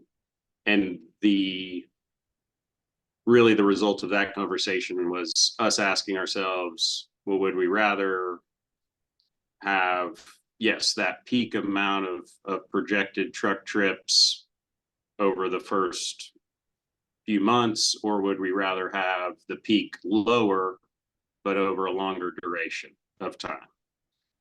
If that makes sense, like all at once, high peak. Okay.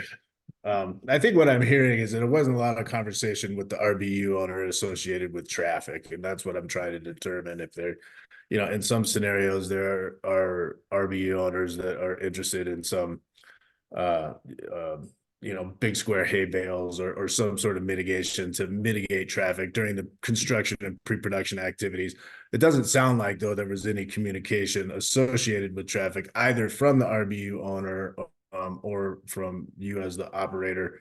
And so that's fine. I'm just trying to clearly understand at least what was discussed and what the concerns were from the RBU owner, and whether or not you've addressed those concerns associated with traffic, because I am reading the local government process, and it does indicate it in there pretty clearly that light, traffic, noise, odor, dust, traffic were all things that appeared to be the RBU owner appeared to be concerned about. And so that's just what I'm trying to understand. So Yeah, go ahead.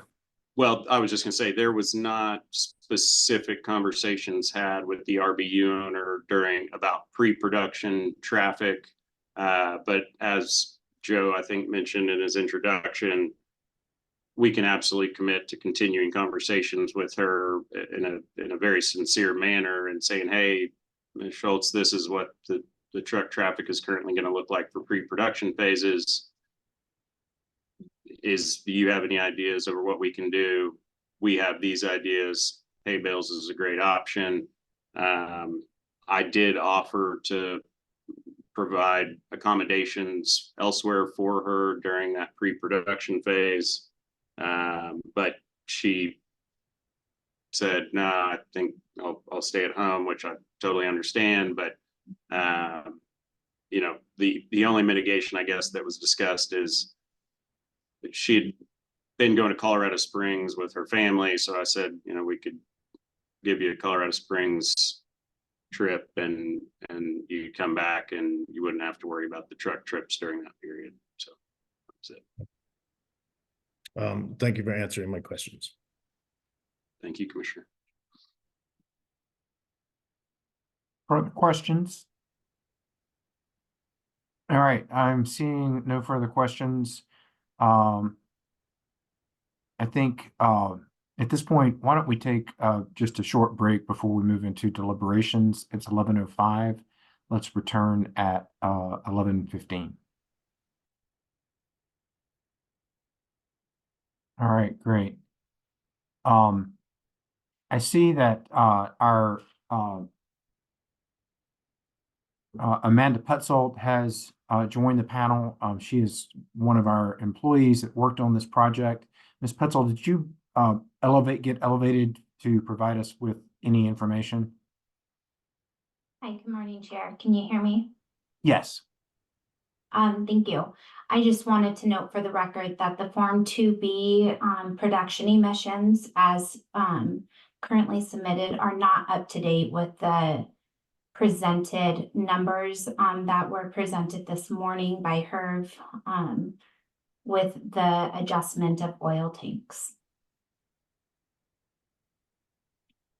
Mr. Neal, do you want to respond to that? I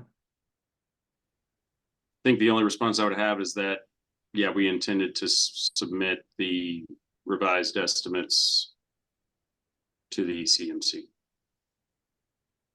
Okay, so if we move forward, we would want to note that in any motion. All right, commissioners, any final questions for our panel? All right, thank you, panel, for the presentation. Commissioners, we now move into the deliberation phase of this proceeding. Does anybody desire to initiate deliberations? Commissioner McGowan?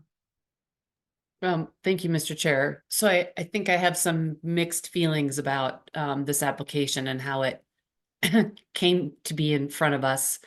And I wish some things had been decided ahead of time instead of us trying to figure some of these things out now. I would be interested to know, I'm not sure if any of our interim reclamation staff is listening to this hearing today, if they'd be willing to look at the size of the pad for interim reclamation now that we've removed, I think, 4 and 5 tanks from each location as part of approving this application. And I'm trying to figure out if that should happen before we give them a chance to talk and then come back next week, or if we just could make it a condition of approval, I don't know. And I don't know if my fellow commissioners would be supportive of that or not. Other commissioners desiring to deliberate on or respond to Commissioner McGowan's point? Commissioner Messner, you'd raised your hand. Well, I got a few thoughts in deliberation, and would also suggest a couple of conditions of approval associated with this. But in order to ensure that I build the record for my decision, I'm gonna chat here for just a little bit. But a lot of the emphasis that I placed on reviewing this ultimately was on the Herb South location, as the north location did have informed consent, and while not exempt from ensuring protection of public health, safety, welfare, the environment, and wildlife resources, it did not have to comply with Rule 604B4, which is applicable to this location, as it's within 2,000 feet of two RBUs, which are owned by the same person. And the applicant did not receive informed consent, or nor are they proposing that the equipment with the highest impacts be sited more than 2,000 feet away from the RBUs. The applicant does have the burden of proof to show that the proposed operations have substantially equivalent protections as explained in the different elements of Rule 604B4. The applicant has a number of tools available to it to meet this burden of proof, including but not limited to the information provided in the traffic plan, the noise plan, lighting plan, cumulative impacts plan, the Form 2B, the water plan, the community outreach narrative, although this is not in a disproportionately impacted community, and so that plan was not required, but there could have been there was a narrative that was provided on the community outreach as part of the local government requirements, and the alternative location analysis. The applicant also has the ability to provide a separate narrative explaining how they meet the burden of proof, utilizing the information provided in the relevant plans as applicable to the requirements of 604B4. In this instance, the RBU owner within 2,000 feet has chosen to not sign an informed consent. During the hearing with the relevant local government in which the RBU owner applied for an intervention, the RBU owner indicated concern regarding dust, traffic, noise, lights, visual impacts, and property values.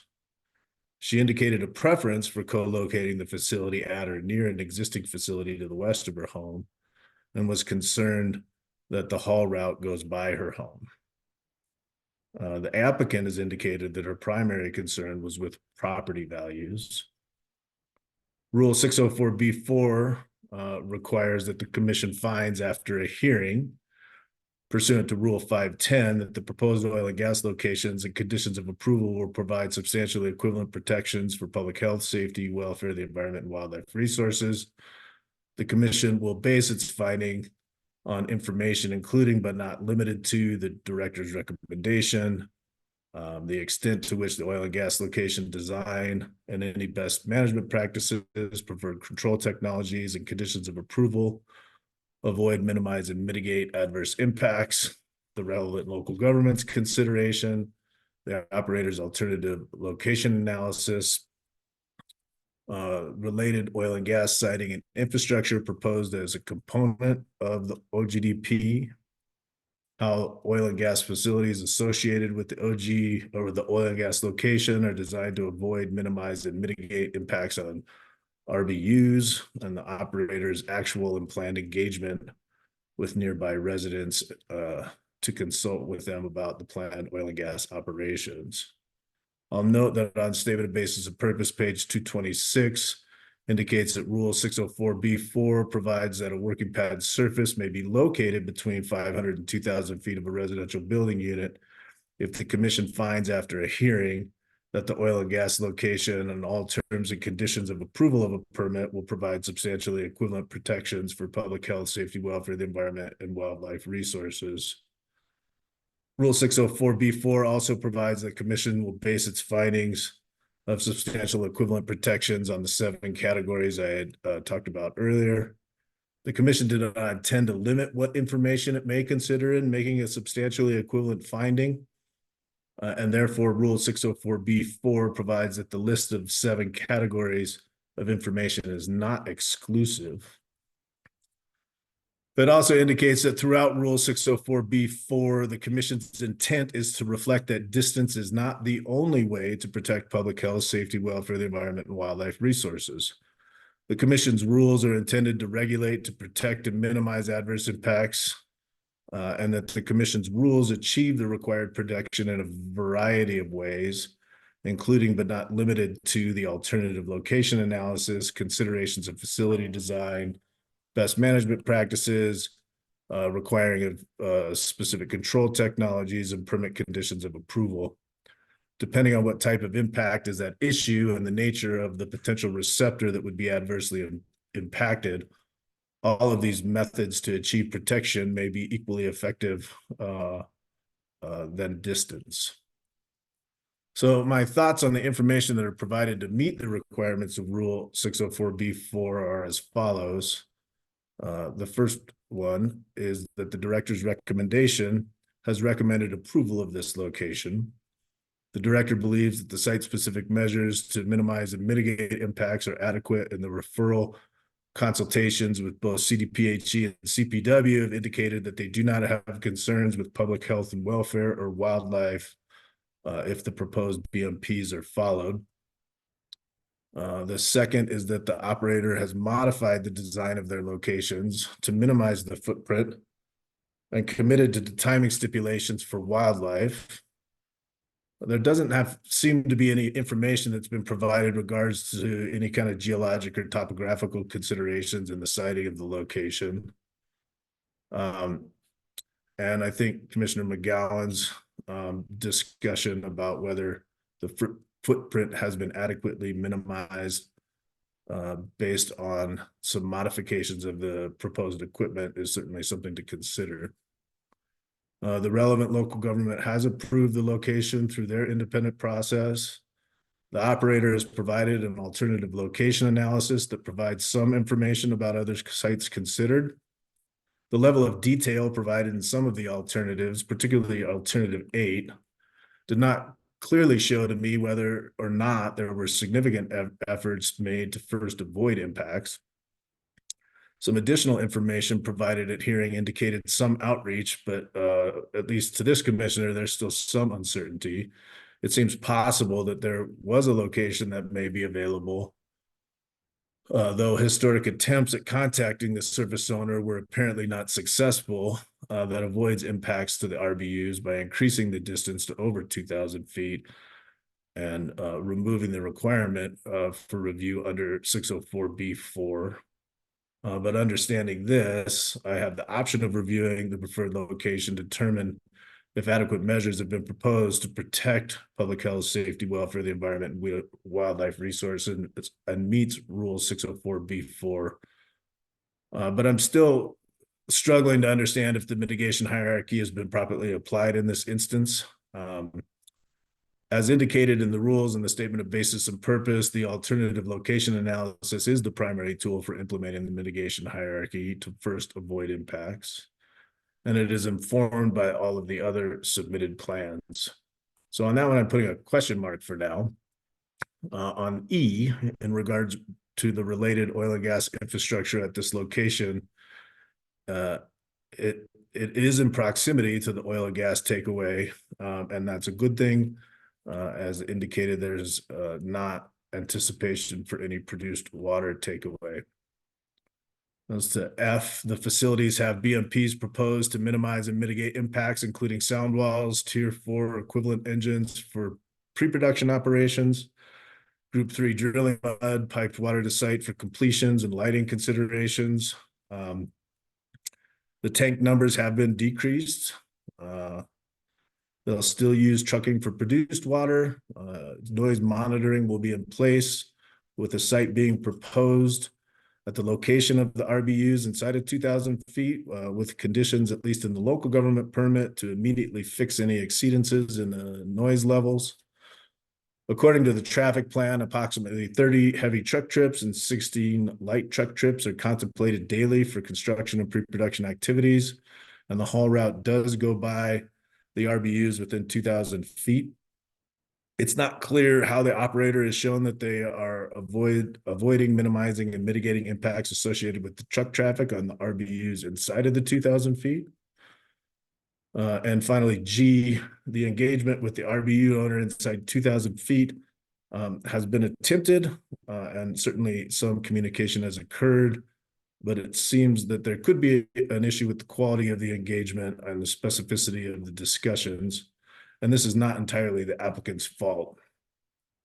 It is not clear to me what specifically the RBU owner would consider to be adequate minimization or mitigation measures and whether the applicant is willing to implement those. And additional communication seems to be necessary to determine this. Again, at least from my perspective, it appears the primary concern seems to be dust, noise, lighting, visual, and truck traffic.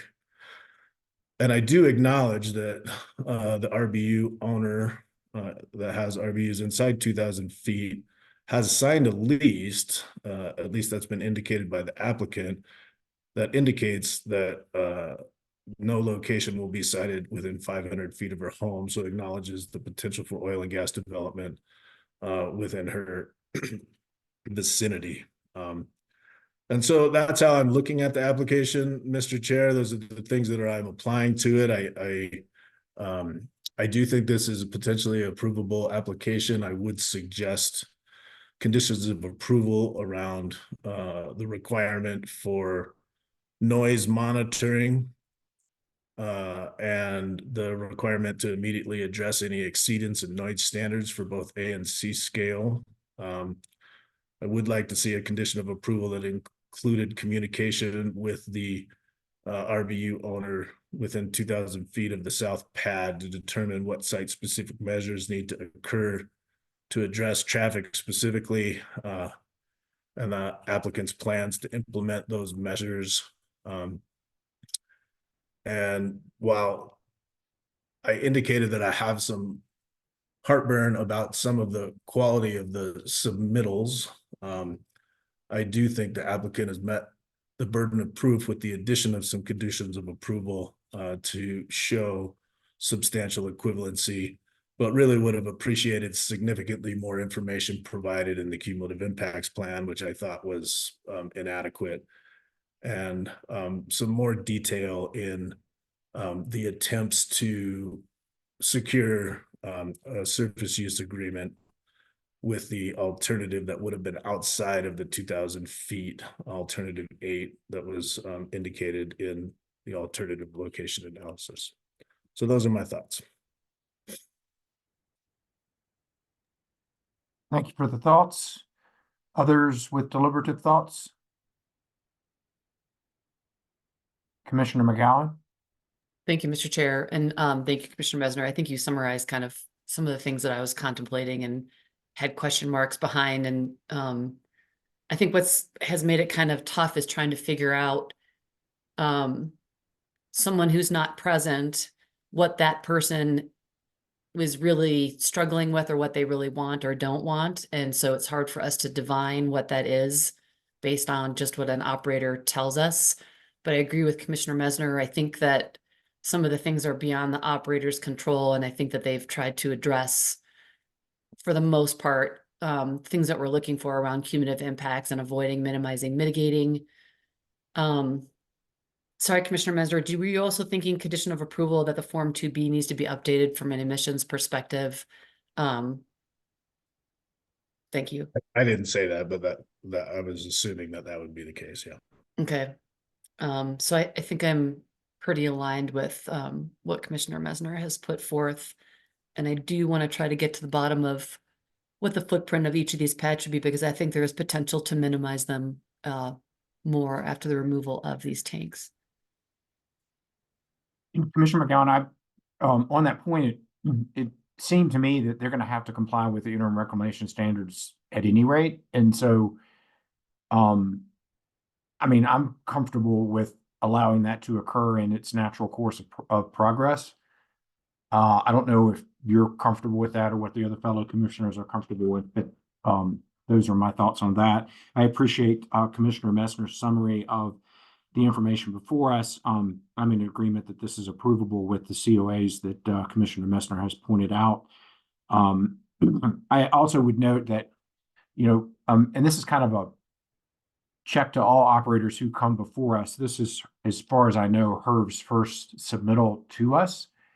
I think it would be and they mentioned that they tried to take note of the work that they've done with other operators. I do think that we've built a track record now to where operators ought to be able to take a look at how other approved applications have come through the process and note some of the instances in which commissioners have indicated, wow, that one was really well done and we don't have a lot of questions. And then other instances in which commissioners are frustrated because things are happening on the fly. I think folks can get a better understanding of all that than perhaps was indicated here. And I would impress upon this operator and all operators to ensure that you're doing the best you can from the outset. Having said all that, I would note that our regulations are some of the most protective that exist. And that means there are a lot of different things that need to happen. And it is a bit complicated. And so I understand all of that. So those are just some musings from me on all that front. Commissioners Cross or Ackerman, do you have thoughts, comments, ideas, deliberations? Commissioner Ackerman. Thanks, Mr. Chair, and I appreciate the operator addressing my written questions in the presentation today. I had primary concerns associated with the lack of informed consent on the South Pad and the dismissal of specifically ALA location number 8, and thought that overall the development seemed outsized for its required facilities, and those concerns were addressed today in the operator's presentation, and they were further explored by my fellow commissioners. We have a unique situation in that the largest minerals owner in the development didn't sign informed consent. And so I appreciate the extensive discussion about this issue. And in my opinion, 604B4 does provide a potential pathway for this development to go forward under the stipulations eloquently laid out by Commissioner Messner.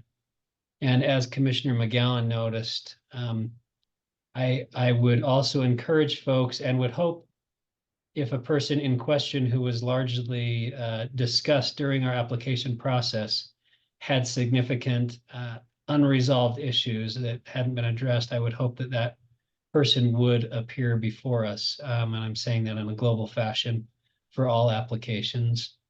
I appreciate very much the extensive consultation with CPW.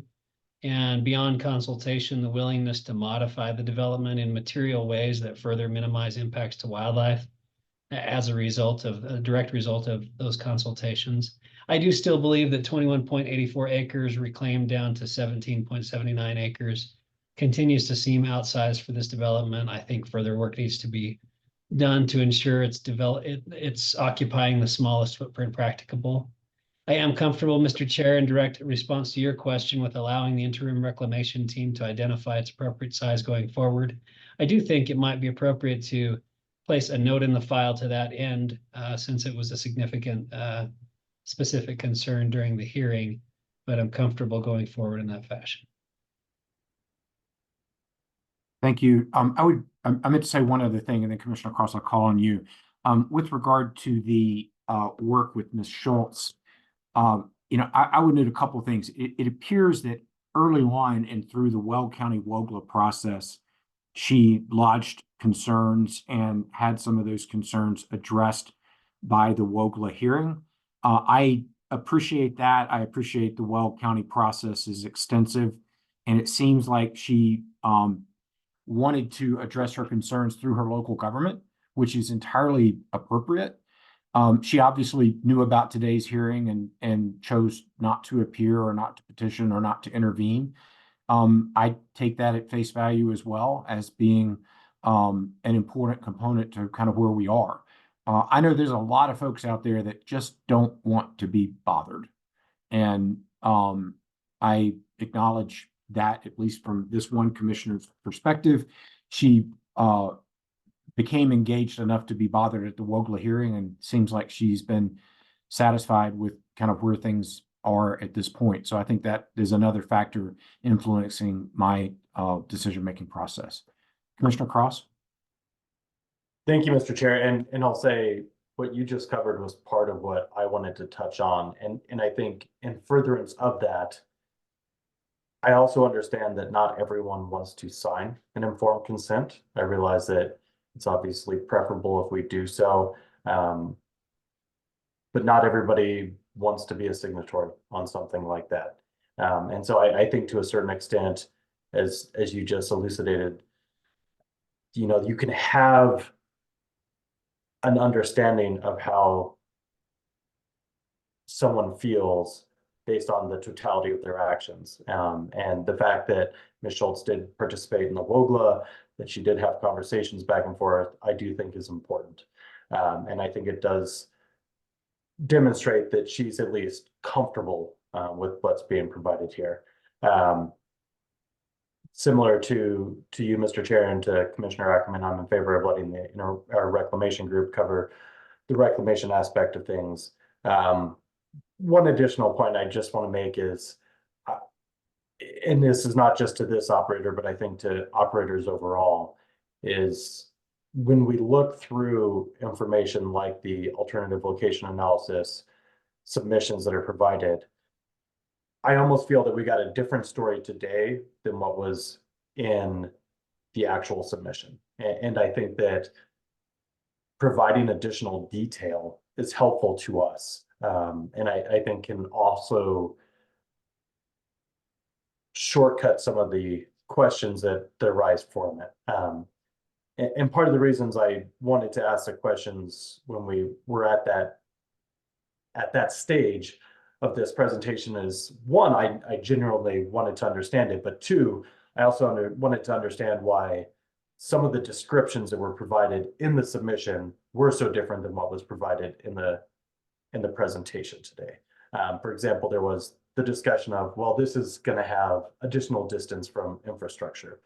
Whereas today it was, oh, but by the way, we couldn't even get a hold of the person that we wanted to from alternative location 8. And so I thought that was also quite interesting. And so again, not just to this operator, but to all operators listening in, I do think it's important that you provide that kind of information. The more information that you can provide explaining to it, I think, again, it helps us as decision makers. I think it helps staff in analyzing what's going on. I think it's helpful. I don't want to speak for Weld County, but I know that as they get that information as well, it's also helpful to Weld County. And I think it provides some efficiency in what we do in the hearings and not having to try and dig out some of that information. But overall, I also believe that this is an approvable application.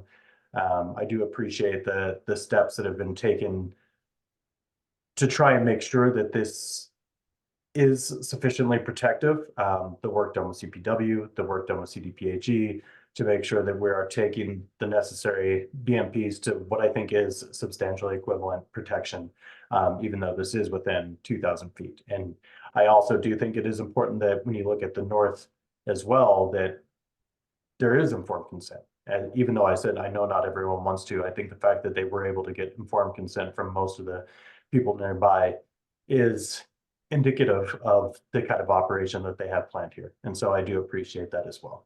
And I will be voting in favor.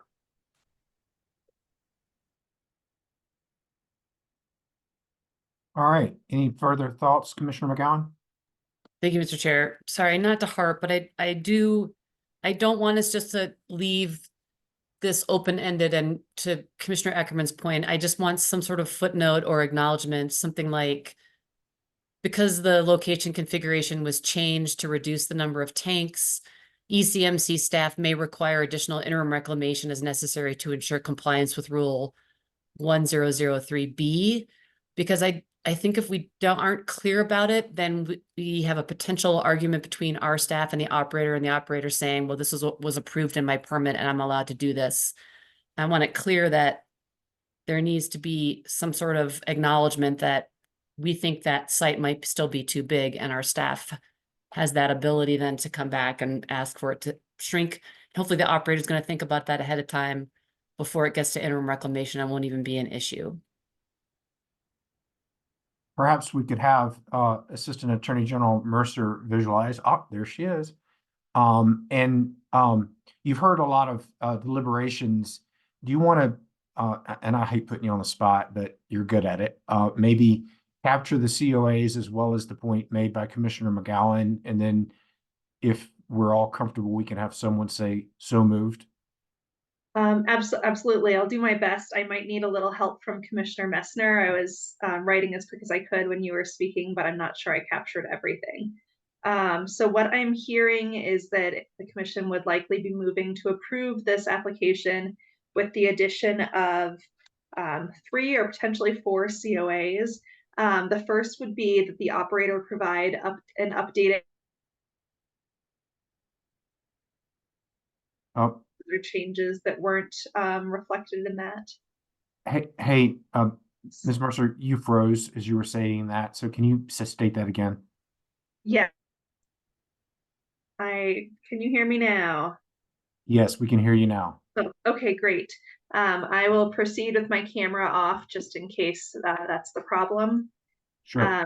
Apologies for the technical difficulties. What I'm hearing is the commission would like to move for approval of this application with 3 or potentially 4 COAs. The first would be that the operators submit an updated Form 2B that reflects the change in the number of tanks and any of the other information that was presented in today's presentation that may differ from what is on the submitted 2B. The second, and Commissioner Messner may want to help me out on this one, but would be a COA requiring that the operator immediately address any noise violations that are reported by, that are reported and verified according to their noise monitoring, as well as a COA that the operator will communicate with the RBU owner closest to the south pad regarding traffic concerns and implement measures as necessary to address those concerns. And then the last thing was the concern Commissioner McGowan expressed, which I'm not sure whether it's the commission's pleasure to add this as a COA or just sort of make it clear on the record. For my record, I agree with the take of the commissioners today that Rule 103B allows reclamation staff to determine what is the appropriate area for interim reclamation at the time of interim reclamation, regardless of what may be estimated on an approved application. That said, I also don't see the harm in adding a COA as articulated by Commissioner McGowan. So those are my thoughts. Sorry if they're not as concise as you may have hoped, Mr. Chair. No, that's good. I think that's helpful. And all of this, obviously, as is always the case, will be promulgated in the form of a final written order. But I'm comfortable with that recitation of the COAs. Before I ask other commissioners, I wanted to give Mr. Prashala an opportunity to speak to the proposal that's on the table. Thank you, Mr. Chair. If we may, could we have about 10 minutes to discuss internally with my client regarding the proposed COAs? Yes, we will return at 11:57. Thank you. All right, Mr. Prashala, did you have sufficient opportunity to discuss the matter with your clients? I have, and I will take these in order as presented by AG Mercer. So with respect to the first condition of approval, we understand that that would be submission of a Form 2B with updated values based on what was presented here today. We can do that. However, we have a clarifying question, and perhaps this is best addressed to staff, but how should that data be submitted? Is it via email? Because we can't resubmit the Form 2B is my understanding. and that if it's via email, with respect to the format, is it a table that staff would then modify to fit into the Form 2B, or is it a table in the actual Form 2B format? And I don't know if that's something we can address now, or if that should be addressed with staff separately. I think you can just address that with staff separately. Staff's going to work with you on that, Mr. Prishala. I mean, you know, are you comfortable in that? Well, I think the only issue is with respect to the wording of the COA. So if it is to submit a new Form 2B, that's something that we can't do. It seems like the wording of the COA should therefore be that HERV agrees to provide updated information to be applied to the Form 2B.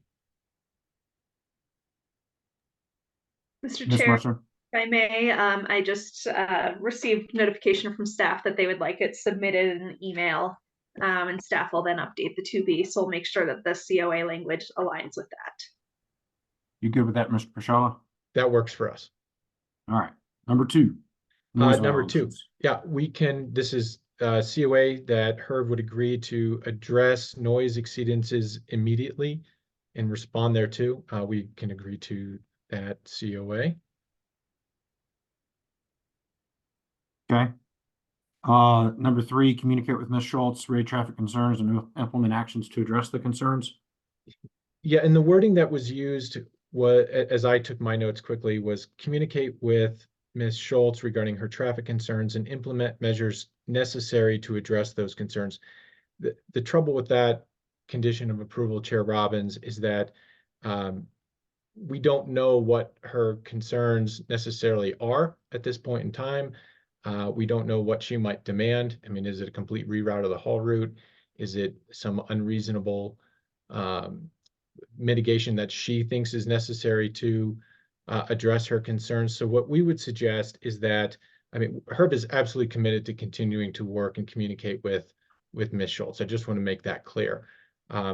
So what we would suggest is the condition of approval be that HERV agrees to continued engagement and to work with Ms. Schultz regarding her traffic concerns. And in that way, we have the flexibility to work with her in a reasonable fashion to try to address those, whether it be hay bales, as mentioned by Mr. Maxey, or some other reasonable measure that we can implement to try to address her concerns, should she have any at all. But as of right now, we just don't know what those are. So it's difficult to commit to measures that are necessary to address unknown concerns. All right. We'll take that under advisement. Did you have anything with regard to the last one, which I'm not even sure if it's a COA or if it's just a note to the record that you're going to need to comply with interim reclamation staff or Rule 103B? Mr. Chair, I agree with you. I think Rule 103B is clear that there's an obligation to reclaim any areas that are not in use for current operations or for planned subsequent operations. So to the extent that there is disturbed area that's not being used, that area has to be reclaimed per rule. So I would agree with you. I don't believe that reiterating a rule as a condition of approval is really valuable for a Form 2A. That being said, if it's the commission's desire to have that as that compliance with Rule 103B is required as a condition of approval, we can agree to it. But again, I tend to agree with you that I think it would be superfluous. Okay. Thank you for the comments on the COAs as articulated by AG Mercer. We will return this to deliberative phase to the commission. Commissioners, I'm, at least as one commissioner, comfortable with those slight edits. And I'm comfortable with the reclamation piece being maybe a finding relative to the motion so that it's articulated in the record. Otherwise, it just tends to get buried and it's not as thoughtfully articulated. I don't know if it needs to be a COA since they got to comply with 103B anyway. Those are my thoughts about where we stand. Does anybody else have thoughts? Commissioner Messner? Thank you, Mr. Chair. I think AAG Mercer did a good job of trying to capture everything that was said, and I generally agree with what AAG Mercer had indicated as the conditions of approval. I don't have a problem with adding a condition of approval that is just an acknowledgement of something that needs to happen, but it's what it is it's highlighting what is necessary for the operator to acknowledge that they need to do in order for certain commissioners to be able to agree with substantial equivalency in this particular situation. And so I'm okay with leaving that in as a condition of approval. As to the noise piece, I'm not okay with just having the words in there work with, because that doesn't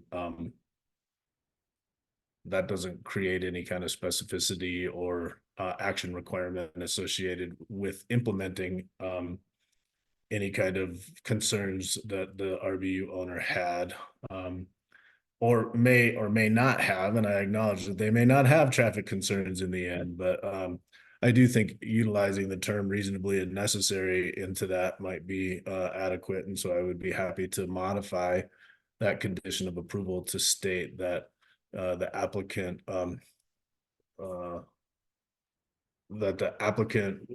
will communicate with the RBU owner who is closest to the proposed site to determine what reasonable and necessary site-specific measures need to occur to address traffic, and reasonable and necessary plans to implement those measures, or something like that. I think the applicants can certainly provide to us in a Form 4 any unreasonable requests that they feel were made by the RBU owner, and explain why those would be unimplementable or unreasonable. I don't imagine that that's going to happen in this particular situation, and so, but I think that that's still available to the applicant. So I would be comfortable just utilizing the term reasonable and necessary, because in the action items is that they need to develop plans to, reasonable and necessary plans to implement the measures to address the concerns that are perhaps brought up by the RBU owner, and not just work with the RBU owner. So those are my thoughts on that one. Okay, appreciate those thoughts, Commissioner Messner. I think that is getting closer to getting to a spot where we can move forward with this. I do understand a concern about sort of, and maybe it is, change the haul route entirely. But I think that would be something that would not be reasonable or necessary under our consideration here. So perhaps that is a appropriate middle ground as compared to not having constraints. And I would note to everyone that the words reasonable and necessary are the guardrails that are on our rules for anything we do. So referring back to that does make some sense to me. Mr. Chair, if I may, Yeah. just in deliberations with my client here on the side, we're agreeable to adding the words reasonable and necessary to the communications with the RBU owner regarding traffic concerns. Any further deliberative thoughts? AG Mercer? Mr. Chair, if I may, I also just realized one further piece of clarification. With respect to these COAs, my understanding is that the updated Form 2B would apply, Form 2B information would apply to both locations. The one about traffic concerns applies only to the south location, but I think it would be beneficial for the commission to clarify whether the noise monitoring and violation addressing COA applies to just the south location or both, as well as the reclamation finding. I think the reclamation is as to both, and probably the noise one is as to both as well. That's my thought. Others with thoughts, or you're nodding of heads up and down? All right. Not to beat the horse, I'm just going to move to approve the permit with the COAs as articulated by AAG Mercer, as refined by Commissioner Messner. Period. Further discussion, or do we have a second on the motion? Is that a second, Commissioner Messner? Yes. A motion and a second. Is there further deliberation on the motion? Seeing none, all those in favor of the motion signify by saying aye. Aye. Aye. Any opposed? Motion carries. Thank you, Mr. Pashala, to you and your team. I also want to thank staff for the good work here. Appreciate staff monitoring our deliberations and monitoring the hearing and providing good perspective. That's always really helpful. And with that, I think we are looking for a motion to adjourn. So Thank you, moved. Mr. Chair. Thank you, commissioners. Thank you, Mr. Pashala. Thank you. Motion- Thank you, commissioners. Thank you, Ms. Feldman. Motion to adjourn is on the table. I'll second it if it's not been seconded. All those in favor signify by saying aye. Aye. Any opposed? Motion carries. We'll see you at the next meeting. Thanks, guys.